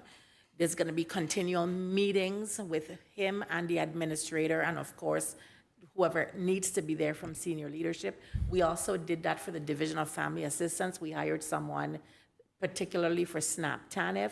We did it for childcare and for Head Start. So we are focusing in on the grants and having those regular meetings to ensure that we can move the needle. Thank you. Thank you, Madam Chair. Commissioner, I have to ask this question. How in touch are you with the applications that are coming into the Department of Human Services and the process of hiring? How in touch are you with that? So if they're a unionized employee, they go through. No. I'm not I in don't care touch at whether all. unionize or they unionize. I'm How in usually touch? not in touch Why with not? the hiring Why not? process. Why not? If I'm not Why gonna, not? Why not? what may I ask? What would be the recommendation of how? I ain't got no recommendation. Okay. I don't run human services. Why is it that you are not in touch with that? It's not okay to come before this committee over and over, this legislature, because we have the Health and Human Services Committee, and talk about how much vacancies they have. Are you in touch? There must be a monthly meeting. Oh, Listen, I thought- okay. what I gets misinterpreted. monitored gets done. If you're not monitoring it, it's not going to get done. I misinterpreted what you Okay, asked. so the question that I have is, what is it from your level that you're doing to make sure that you're staying on top of this? Because can you tell me right now how many, what do y'all call it, PRFs? PRFs y'all have in the pipeline that's moving. And if we were to go up on the Division of Personnel's website right now, are we going to see all these vacancies from Human Services up there?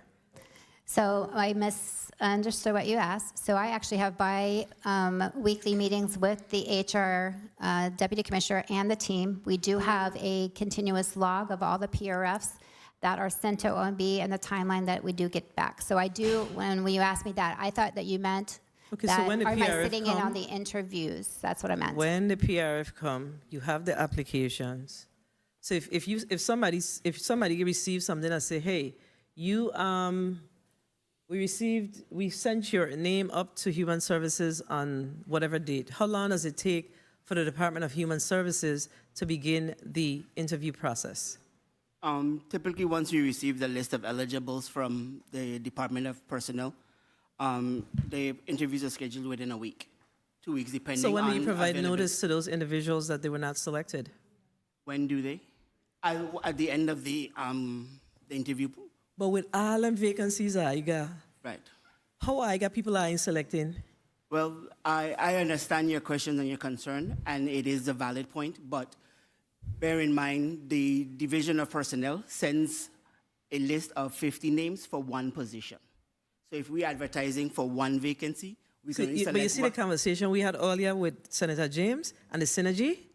You see the problem? Yeah, but if we only, each PRF dictates, but I understand your position, Senator, so It goes right back. So internally, the synergy between your department, once OMB approves the PRF, the synergy between your department and the Division of Personnel is not occurring because you send 50 names for one PRF. There's more than one position under that same title. What are we doing? Right, but each title has a PRF. I'm aware, Okay. but I'm saying I don't see nothing wrong with that. Well, yes, but sometimes my hands are tied. But, as the PRFs are approved, let's say if I'm hiring for eligibility specialists, if I have... So this ain't you, no? I know, but... This is our commissioner, because she have her department to run. Personnel didn't say, I know what I'm doing in HR. Personnel said they know what they're doing they know what they're doing in human services. Personnel said, I know what I'm doing in personnel. So if I have a PRF, if I have whatever come up with 50 names and I have other positions, who pushing? Who's in this fight? Who is in this fight? It can't be that we operating rote. This is the rote. We're not fighting. Like what we doing? Because it doesn't impact us personally? I having a hard time with this conversation. This is rough. What are we saying that all we know is the PRF, the personnel, the thing that come down from the Division of Personnel got 50 name, this for this PRF, so we can't do nothing else? That's what they hire us to do? We need to start being critical thinkers and start pushing. That don't, Commissioner. So may I clarify? Please. So if I have 5 eligibility specialist positions, and we have 5 different PRFs for each one, but the same title, when we're interviewing, we'll select the top 5. It's not that we will have to go back and So I ask hiring for them? the thing, ask for an additional list. I hiring them? When you see a thing with 50 name on it, I don't get excited. I got 100 or something position. I got 50 name. They may not qualify for this 50? one. Well, you may not hire them for this one, not but gonna say you that. call them back and say, listen, we have. Well, to your Okay. point with the Yeah, Kenny, you're right. additional names, we could refer them to other positions, but they will still have to go through. Are you playing referring at them though? first. Are you referring them is a Well, question? I'm not part of the interview process, so I could only hope that my team is making that Oh, you recommendation. can only hope? Yes. I can't speak for certain, but I can hope that my team is making a recommendation if they feel that the persons may I qualify hope for I the hear position. myself, you know. I hope y'all are hearing. You hoping that your team, you're not saying, hey, we have a crisis, Commissioner, and as we get these names, there's certain things that we need to be doing. Again, the synergy between yourself and the division of personnel. Senator Gittins, you're recognized for your 4 minutes. Positive. Thank you, Madam Chair, and good afternoon to all. I said good afternoon. Good afternoon, Senator. What is this? Afternoon. I've been pondering to see what to rename this department again. And I came up with the Department of Hindrance Services. Because all y'all doing is shilly-shallying people. I can't understand this at all, at all, at all. Department of Human Services. Commissioner started off in her statement about high quality and professional social services at our senior homes. Show me the proof in the pudding. Show me the proof. I'm sorry for some of you because you're new. And yes, Assistant Commissioner, I saw your testimony yesterday. Thank you for stepping up. I think this is trial by fire for you, but you built for it. But you know what I'm going to do again? Because when I go down the list, y'all don't put it in order either. Commissioner, tell me your salary again. 135,000, sir. 135, and that was the recent raise? Yes, but it hasn't. I just got my NOPA yesterday.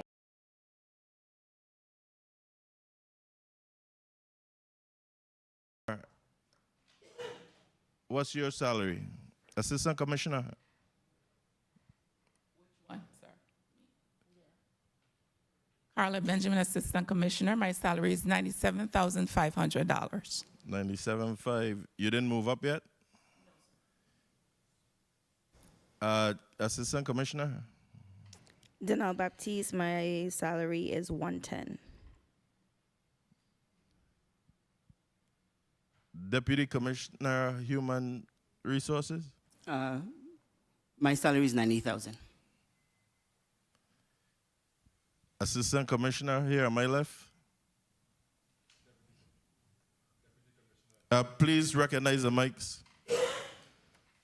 Deputy Commissioner, 95. 95 what? Dollars? 1,000. Thank you. Next, Deputy. Deputy Commissioner Tricoche, the same, 95,000. 95,000. CEO, I was going to leave you out, but what's yours? Lady McGrath, CFO, 97.5. Working 20 hours a day, 7 days. CFO, sorry about that. 1 minute. Again, see the time going. It seemed like since we moved from typewriter to computer, we're regressing instead of progressing. I'm listening to the discussion about hiring and whatnot. We can't get people on board. 257 vacancies that I counted. And we still can't hire people. Commissioner, all your DHS, the 30 eligible seconds. employees receive their premium pay? No, we actually have a few that are at OMB right now that have not been paid out. How soon are you working with them to get them out? We've sent a list and we've done a follow-up. There's approximately, I How many believe, employees do you have on extended leave currently? I will have to double check that, get that for you. Talk about family Your medical HR have it? Currently on extended leave, I think there's only 3 people. 3 people where? Time. I'll have to get you the actual divisions, but they don't come to me at this time. All right, we got people on leave for months, almost into a year. You got people in St. Thomas and St. Croix, both districts, correct? Correct. There is, I know time has called, boy, y'all have me all over the place. Meals on Wheels, strapped. Kitchen staff, strapped. Homemaker program, strapped. Vendors not being paid. Why are we increasing commissioner salaries if this is what's taking place? On St. Croix, we're paying a whole lot of rent. What is being done currently to try to consolidate some of these services into government-owned buildings? So thank you for the question. That also costs money in order to rehabilitate. Commissioner, me is smiling, I'm not laughing. Not today. Today is business, seriously, because people are frustrated. All of you sitting there to that table, 50 years and older, you're on the hill or you're over the hill. We're going to need to go to Queen Louise or Herbert Gregg just now. And we sitting here playing games. That's why I say you all are just shilly-shallying people. What are we doing to consolidate some of these services into a government-owned building? The Herbert Gregg Estate and Kings Hill, part of the expansion project, is not just for Herbert Gregg, but the buildings included in that, and that would encompass some of our administrative and some of our other programs in that area. To answer your question, sir. And I'll hold off. Hopefully the chair will be kind enough to say she'll have a second round. But this is just totally absurd. I can't understand what's going on here. And you're telling me about money. We taking monies and upgrading other people's private properties and leaving the government property dilapidated and broken down. We paying you all to use your heads. Stop sitting on it. Thank you, Madam Chair. Senator Gittins, we're going to have to take a recess. But before we do that, the senator made reference to Meals on Wheels. And it's my understanding, I think I learned that about 2 days ago, that we have a long waiting list of the Wheels on Meals program. How we feel? A waiting list for Meals on Wheels? So tell me, and then we're going to go take a recess. Oh, actually, we're going to take the recess, and when we come back, we'll discuss that. The committee stands in recess for 5 minutes.